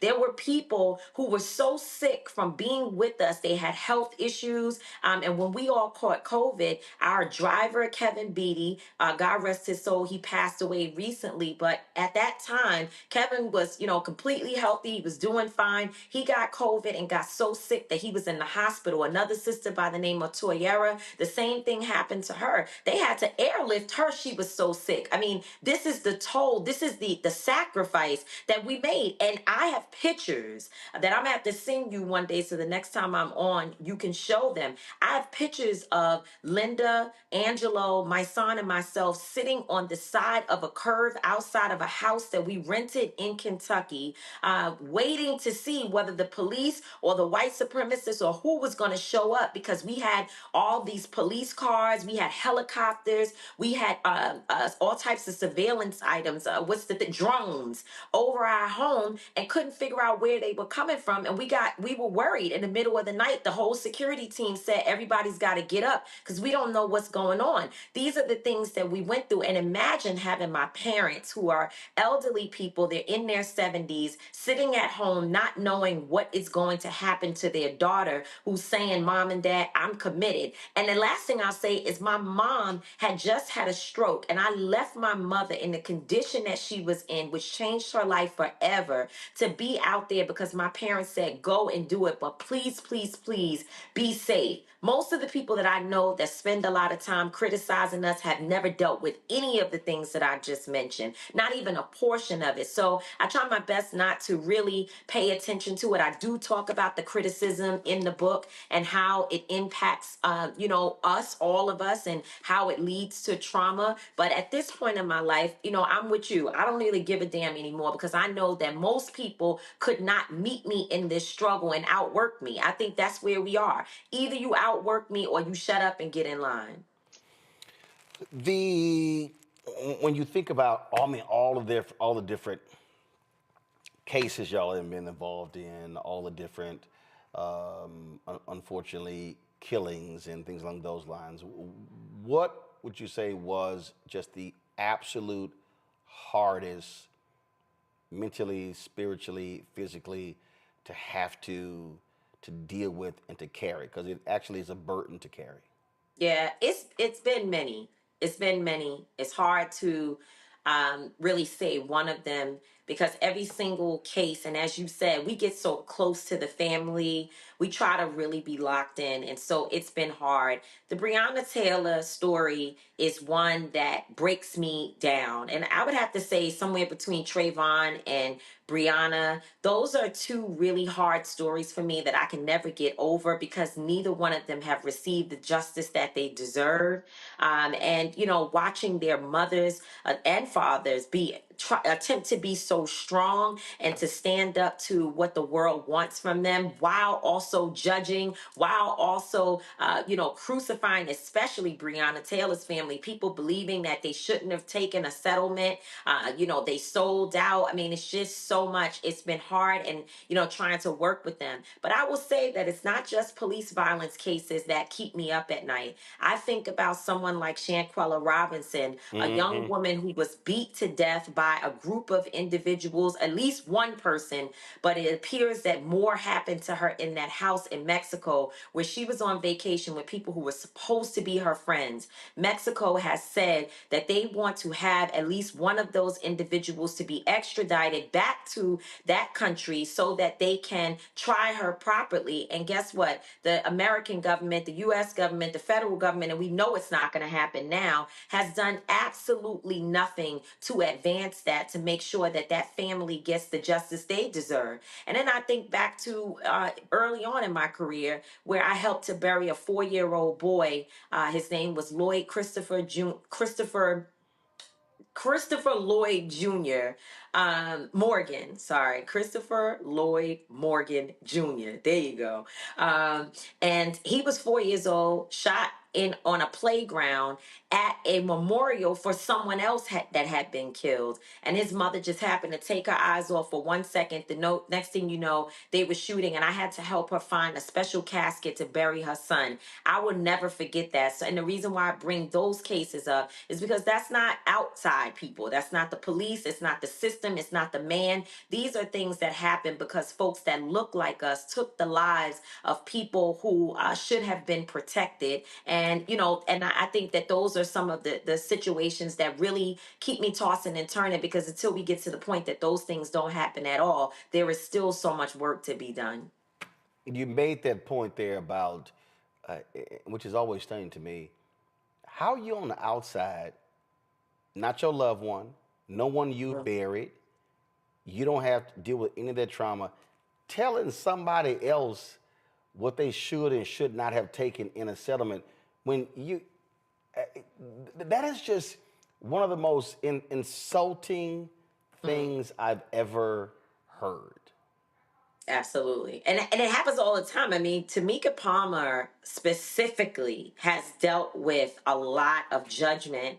And I think that a part of it is that there is different smoke for a woman, especially, a woman who's been killed by police or by anybody else. Just there's a different reaction and different treatment even for the family. I've not experienced a family that has had to deal with as much scrutiny as Breonna Taylor's family. Everything they do is a problem. And even people in our own community will say, well, why isn't she taking the money and pouring it into the pockets of people who are just, hanger-oners? She does do a lot of things in the community. And Tamika Palmer stayed out there with us, Roland.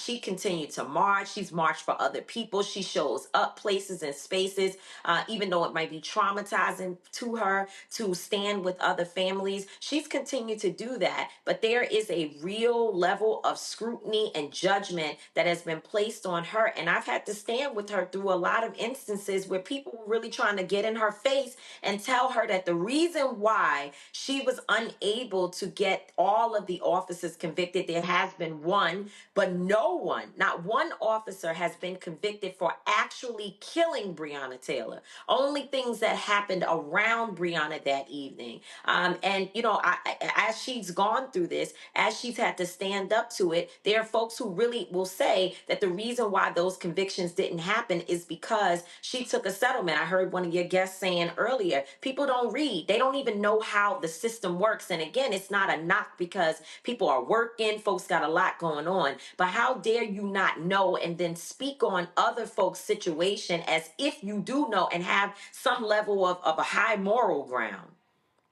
Folks, we're talking with Tamika Mallory about her book, I Live to Tell the Story, a memoir of love, legacy, and resilience. I've got some panelists here. I'm sure they have questions. I'll first start with you, Renita. Thanks, Tamika, for all the work that you do. I want to ask you, you share a lot of personal stories in your book. What was the single hardest personal story to share?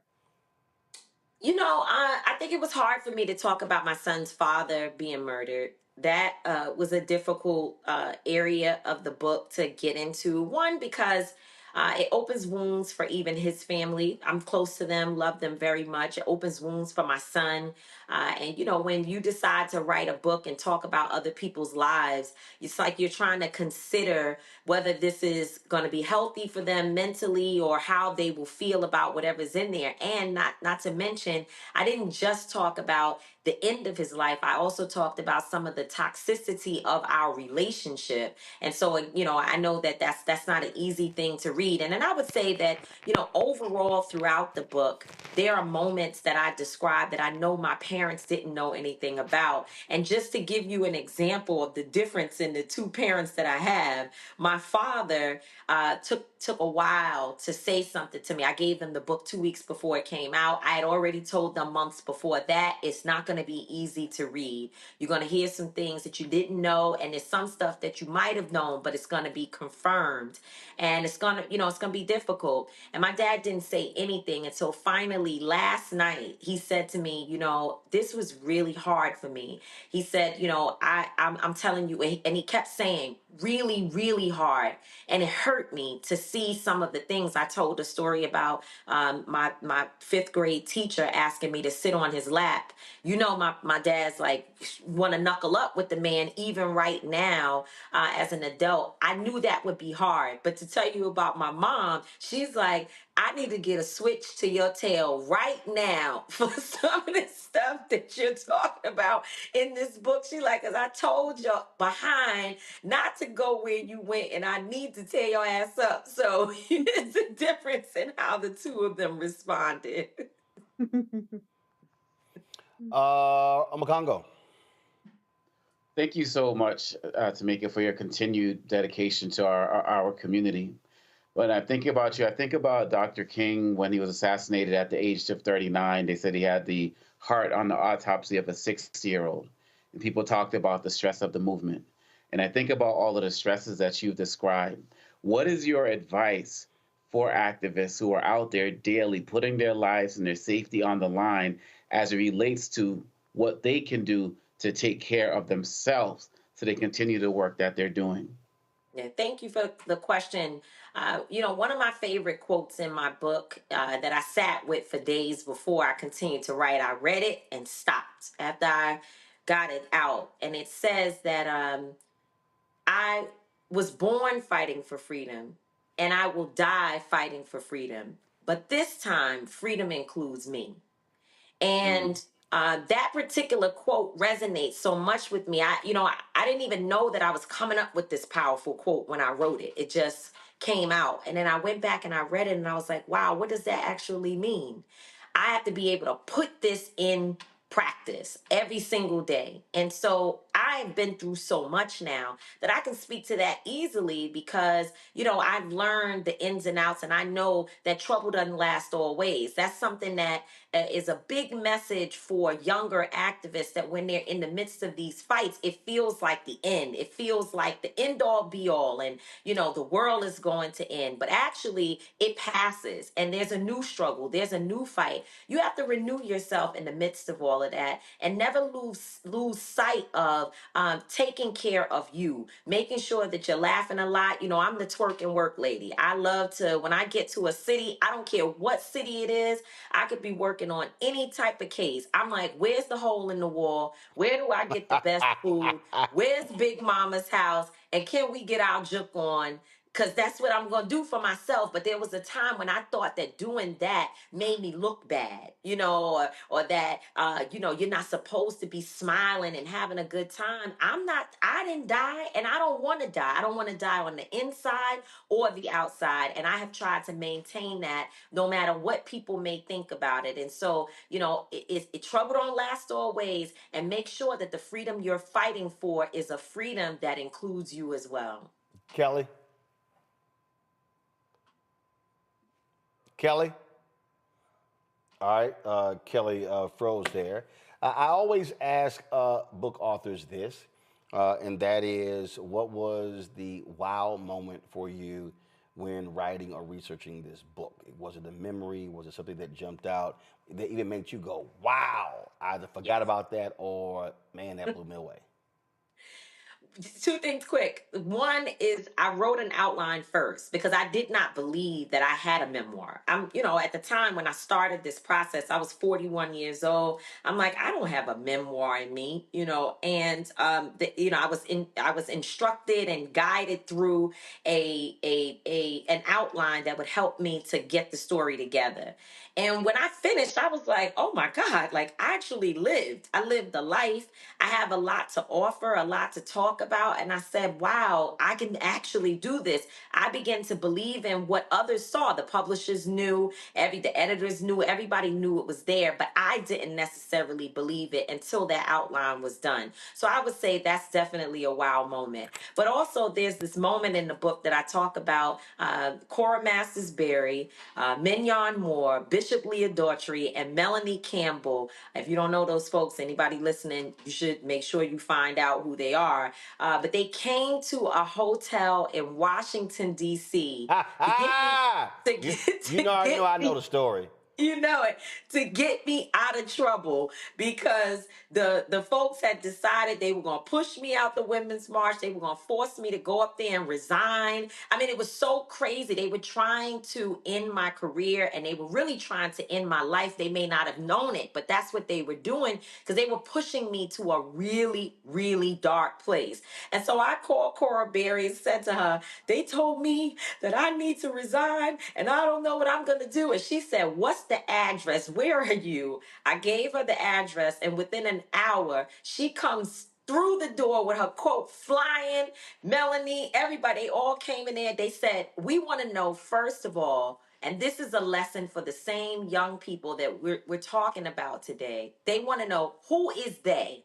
Because you keep saying they gonna do this, they said this, they said, who is they? We want a list of they. And is they in the building? Are they here? Mignon asked me that specifically. I got folks together. We had a meeting. I can't tell you because I want you to read the book, what was said, but I will tell you this. When Cora Berry, when the group got up and was ready to walk out, Cora Berry turned around and told the women, if you don't know us, Google us. She walked out. And that for me was a moment in the book when I was like, wow, you've been through some shit and some black women have had to come and save your butt. Okay, so I just want people who are watching or listening to understand you actually need to envision the scene from Malcolm X when they went to the police station to check on Brother Johnson. Yeah. And then the police, remember when the police captain said, who are you? Yeah. And Malcolm X said, it don't matter who I am, but you might want to look outside that window. That's right. And That's right. And so what I remember, because when I got called about the story, one of the white women was talking a lot, and one of the sisters said, who are you? Yes, that happened. Who are you? She was like, but who are you? As in, what have you done? In fact, as we were in the room, remember I just told you, I kept saying they said and they gonna do this and they, nope, never identifying who they was. I figured it out later. But this one woman who was very problematic, she was in the room. She's actually still in the Women's March, and she was in the room. And eventually, Bishop Daughtry, Leah Daughtry, turns and looks at me and goes, is this they? Right? And so these women don't play. They didn't come to, poop around. They came very serious and very aggressive, not disrespectful, but they were real serious about why are we here? Why is this happening to black women? And they wanted it to be clear that you're not going to get away with it without there being a response. But before I go to Kelly with her question, but this is what that also means. And I really, really need young black people to listen to what I'm saying. You cannot be so arrogant in discounting elders. Not just when you need them to come save you, but you may need elders to bail you out. Absolutely. And I don't mean bail you out of jail. You may need. There are elders. I'm just go. There was a group of us. This was after Trayvon Martin's, after the jury decision, and we were meeting, and it was a whole bunch of folk, and what we gonna do, and so folk, we on these calls and whatever, and I always say one of my biggest criticisms of folk today is that we move so fast, we actually don't stop to think, what are we doing, who we representing, things along those lines. And so there was this one young sister who was talking to another brother. I can't stand, why is Roland Martin on these calls? I can't stand when he's bringing stuff up. And the brother said, she's like, he arrogant. And the brother said, and your point? He said, let me ask you this question. Is there anybody else on that call who could book us on a national radio show? I had my second on time joiner. She said no. She said, is there anybody else on that call who has their own TV show? She said no. He said, I can guarantee you that if we needed $10,000 right now for something, he can write the check and won't blink. He said, can you do that? She said, no. He said, so why in the hell would you not want that person on the call? Yeah. And that's one of the mistakes a lot of folk, they ignore that elders have done stuff and know people, and they can, when they roll in, they ain't scared to roll in deep. That's right. You said they came within the hour. Other folk, well, hey, can you give me 2-3 days? They were like, they had us up. No, they dropped what they were doing and was like, yo, we'll be there. That's the thing I'm always trying to explain to younger people. Stop discounting what elders bring to the table, who you know and who are willing to have your back, but you also got to show them proper respect. Absolutely. I went to see Hazel Dukes, who's on the board, national board of the NAACP, and also the head of the state conference of NAACP in New York. This is a woman who's over 90 years old, and while she's not out there as much as she used to, and she's allowing other leadership to rise within the organization. But I went to see her today, sat down, asked a bunch of questions, having conversations, and it wasn't just me. There were other young leaders that met to talk and, just make sure that we're keeping up with her wisdom, because she knows a lot, and what she's been able to offer to us is something that it's really invaluable, because sometimes I find myself in places where I need somebody who's been through some stuff to help me figure out, what do we do next? How should I move? Where are the landmines? What are some of the decisions that I might be making that don't make sense? And you Roland, are moving into an elder statesman role, Y'all have no idea.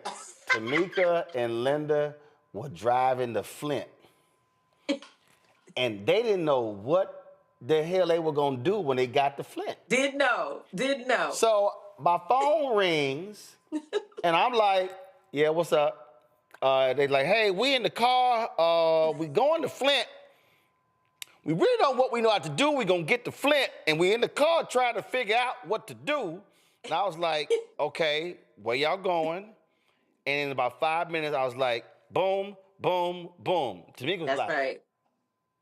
Okay, that's a plan. You like, that's a plan. Got it. I was like, we straight? Clear? Yeah, but I've called you many times that way over the years.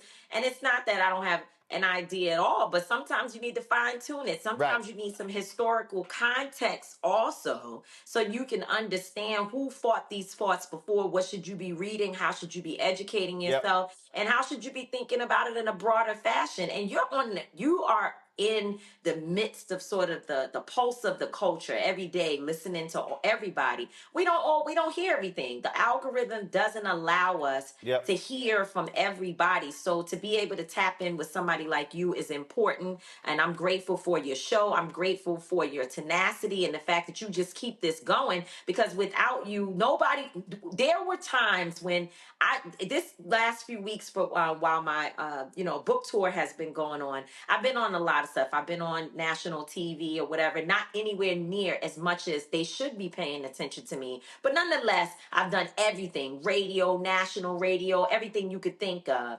And I will say that there was a time when that was not happening. The same time when they decided to cut off my resources because I didn't do what I was told to do. And then other times when I just wasn't hot and I wasn't, I wasn't the story of the day. Or when other people who were not doing the work, but they had bigger profiles, were actually stealing our media attention and going out there representing themselves as if they were leading the movement or our movement.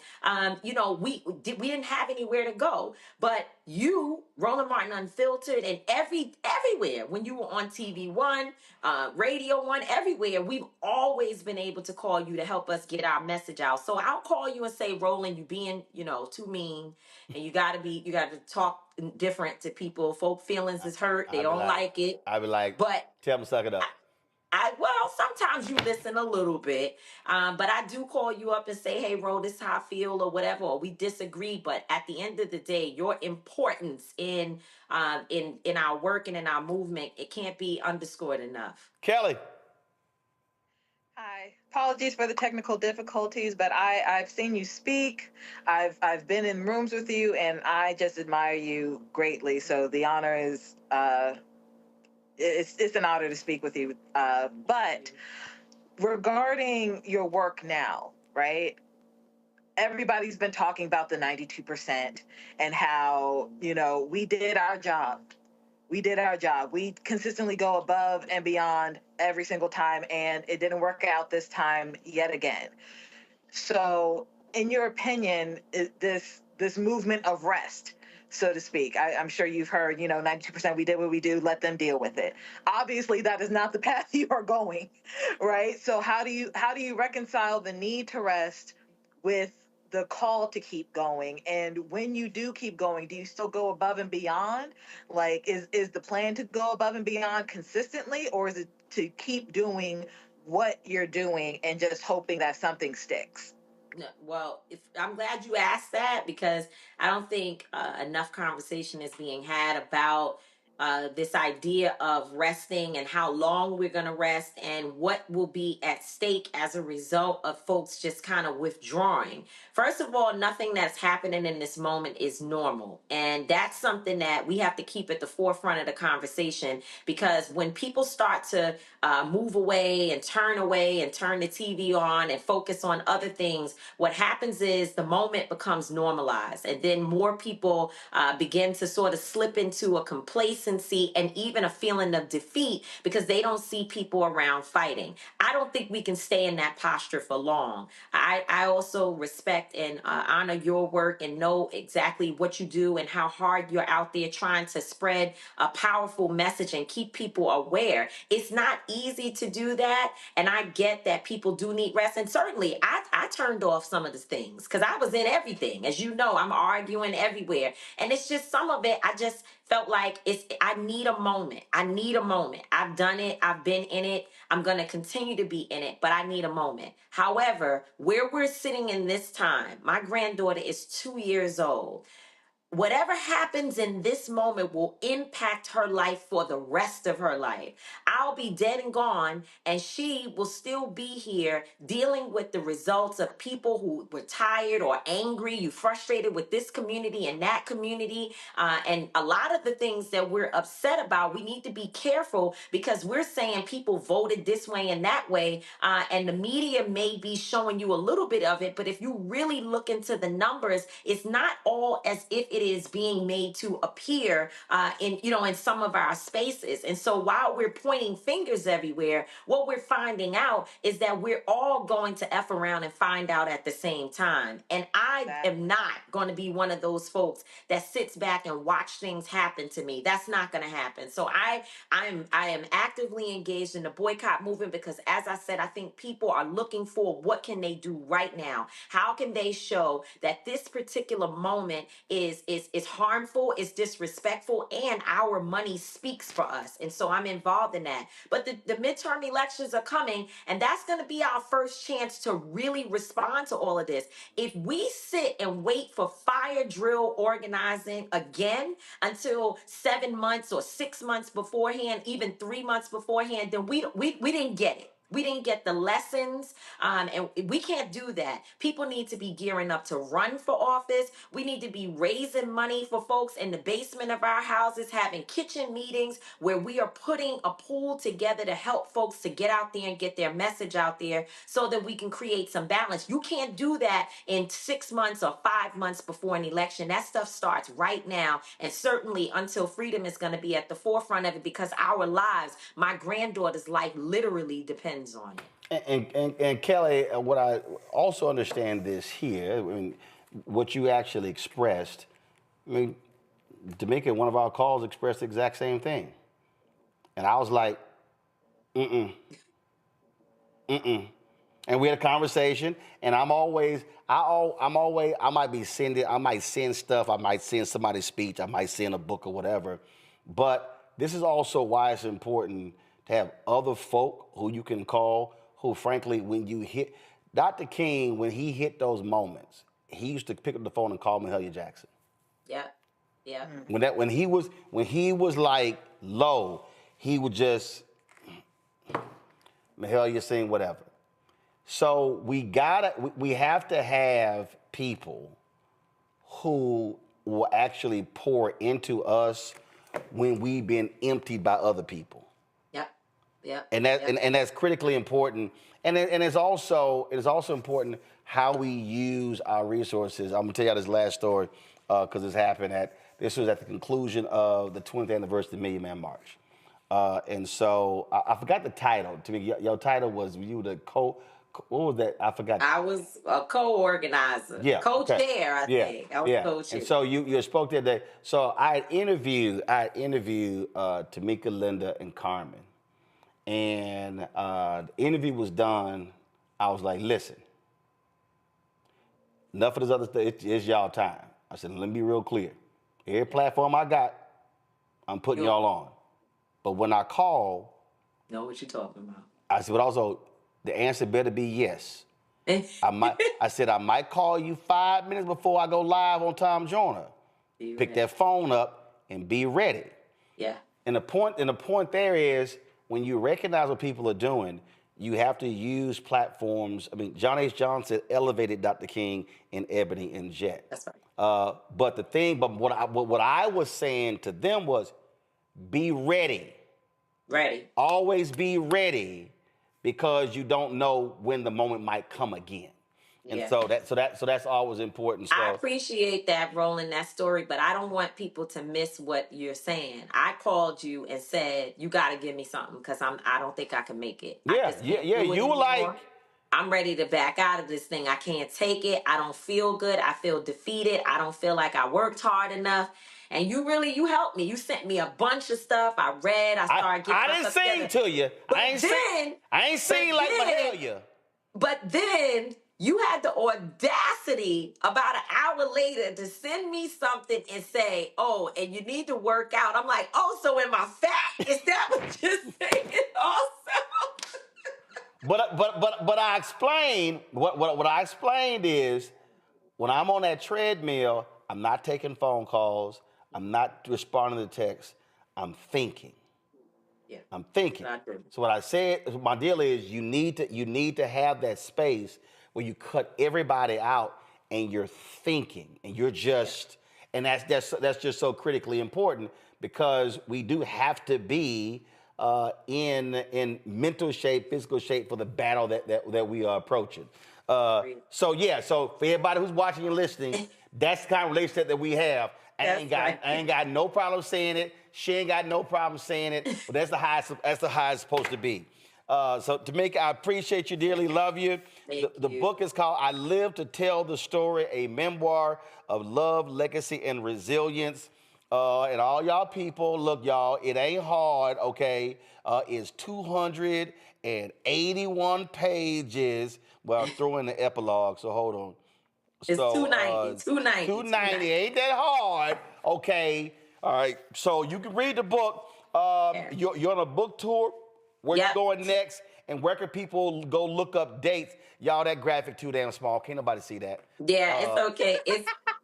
It is TamikaDMallory.com, TamikaDMallory.com /tour, which take you straight there. Or you can go look at my cute website at TamikaDMallory.com and find a link to purchase the book. I'm asking you all, please don't wait. Don't say I'm going to get it next week. I'm going to get to it. Get the book now. It's helpful to me. The success of my book kicking off the right way in the first 2 weeks. And I'm asking that everybody please purchase a copy, purchase the Audible version where it's actually my voice speaking about my own stories. I tell you, I stopped many times and broke down in that booth. And so I poured my heart out, and I hope that you all will receive it.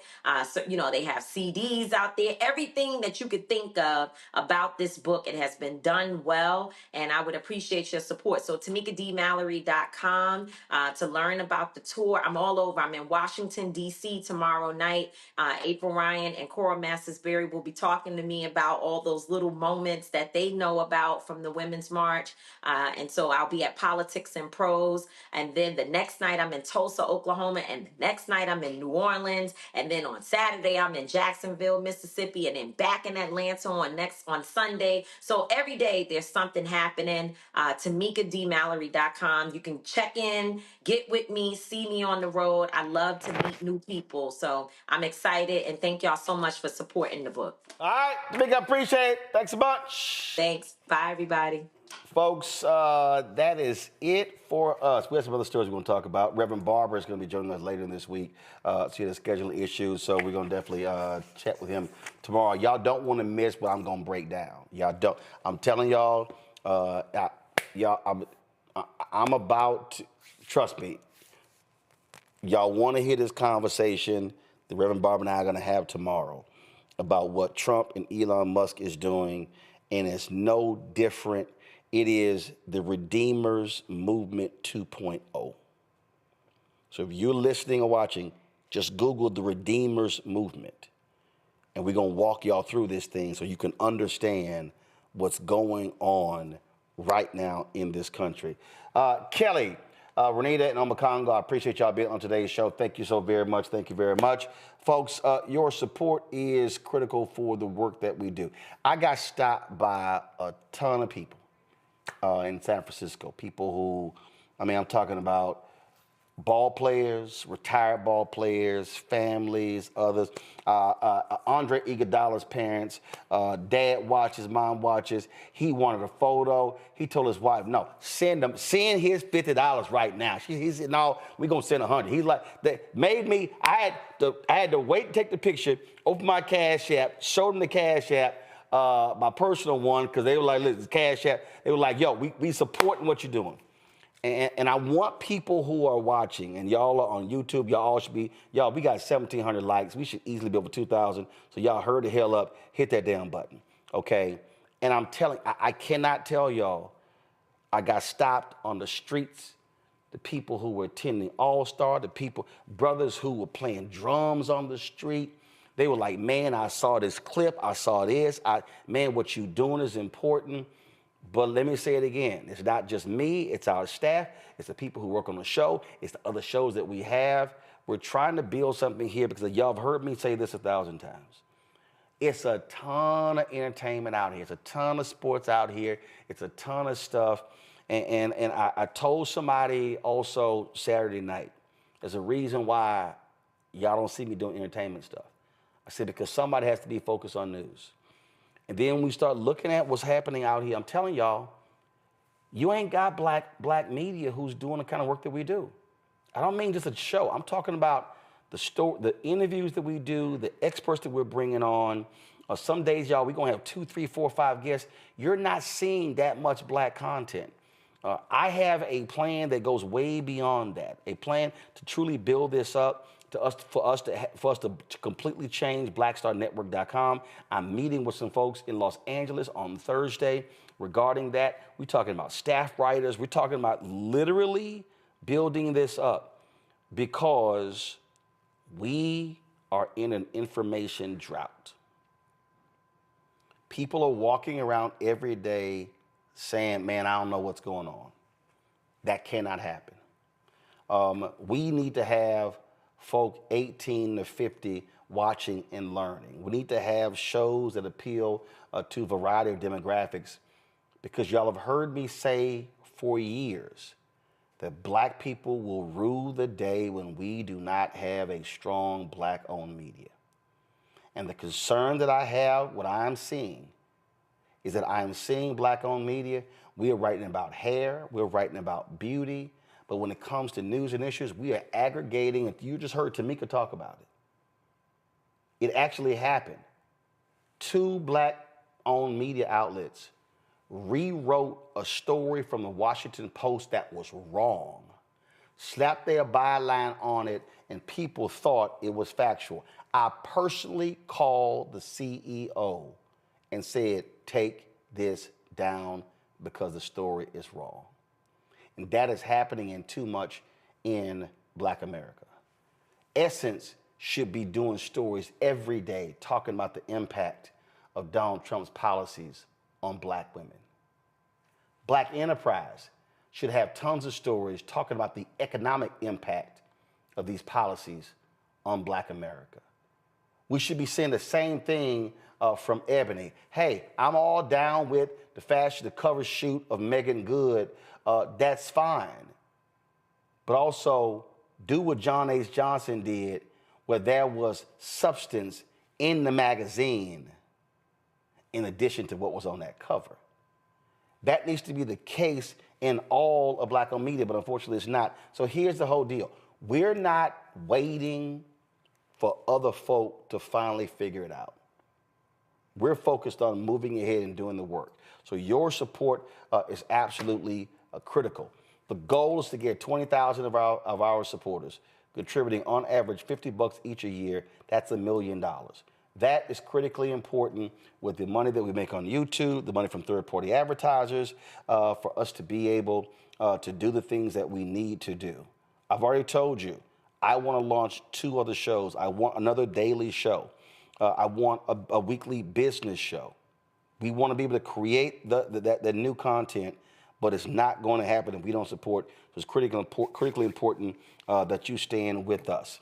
And so if you want to give to Cash App, use the Stripe QR code. Cash App changed their rules, so we don't have our Cash App accounts. But if you can't, or if you want to give, you can do so via Stripe via Cash App. Click the Cash App button to contribute. You can send your check and money order, P.O. Box 57196, Washington, D.C. 20037-0196. PayPal is R Martin Unfiltered. Venmo is RM Unfiltered. Zelle, Roland@RolandSMartin.com. Roland@RolandMartinUnfiltered.com. Then, of course, let's see here. Somebody just sent me, what they say? Somebody said, I sent you $100 and I also need a hoodie, size 4X. Here's my money for the hoodie, $50. Now, we don't actually send them from here, but we'll work it out, Michael Hayward. So I appreciate that. Michael Hayward from Maryland, thanks a bunch. And then also, y'all, let me show y'all this here. One of our fans sent 2 packets of this to me in the mail. I got this. So y'all, our fan base is awesome. So they sent me this here. So this is. So these are. See, I'm gonna put these in my bag when I travel. I'm gonna hand these out, especially. So look, y'all, right here. So these are, zoom in. So these are Black Star Network lapel pins. That's right, Black Star Network lapel pins, and they were made by NOLA lapel pins out of New Orleans, Louisiana. And so they didn't have a note in the name. There was no note. There was no note. There was no note in the box, so I don't have a name, but these are the lapel pins. So appreciate NOLA lapel pins for sending me these Black Star Network lapel pins. I certainly appreciate it. Thank you so very much. And so Yeah, they sent me 2 bags of these, so pretty cool. So thanks a bunch. Don't forget, download the Black Star Network app, Apple phone, Android phone, Apple TV, Android TV, Roku, Amazon Fire TV, Xbox One, Samsung Smart TV. You can also, of course, get our gear, get our swag. So get your shirts, hashtag we tried to tell you, FAFO 2025. Also, don't blame me and vote for a black woman. You ain't let me tell that shirt was a hit at the All-Star game, man. Folk was stopping me. I was showing them the QR code where to get it. So y'all be sure to get y'all's as well. And of course, get my book, White Fear, How the Browning of America is Making White Folks Lose Their Minds. Available at bookstores nationwide, also online, and you can get the audio version that I read as well, folks. And don't forget, download the app Fanbase. And if you want to be one of the investors, already we've raised $9 million of the $17 million Series A raise. And so it's been going gangbusters in the last month and a half. And so if you want to invest, go to startengine.com/fanbase, startengine.com/fanbase. Folks, that's it. I will see y'all tomorrow right here on Roland Martin Unfiltered on the Black Star Network. Thank you to all the fans who I ran into, took pictures with, made videos for their mamas who love watching me, who I saw in San Francisco at the NBA All-Star Game. And shout out to my man, Mark Tatum, Mark a Kappa, but it's all good. Mark is the Deputy Commissioner of the NBA, so I appreciate Mark for the invite. Thank you as well to Commissioner Adam Silver. Folks, that's it. I will see y'all on tomorrow. Holla! Black Star Network is here. Oh, no punch! I'm real revolutionary right now. Thank you for being the voice of Black America. All momentum we have now, we have to keep this going. The video looks phenomenal. See, there's a difference between Black Star Network and black-owned media and something like CNN. You can't be black-owned media and be scared. It's time to be smart. Bring your eyeballs home. You dig?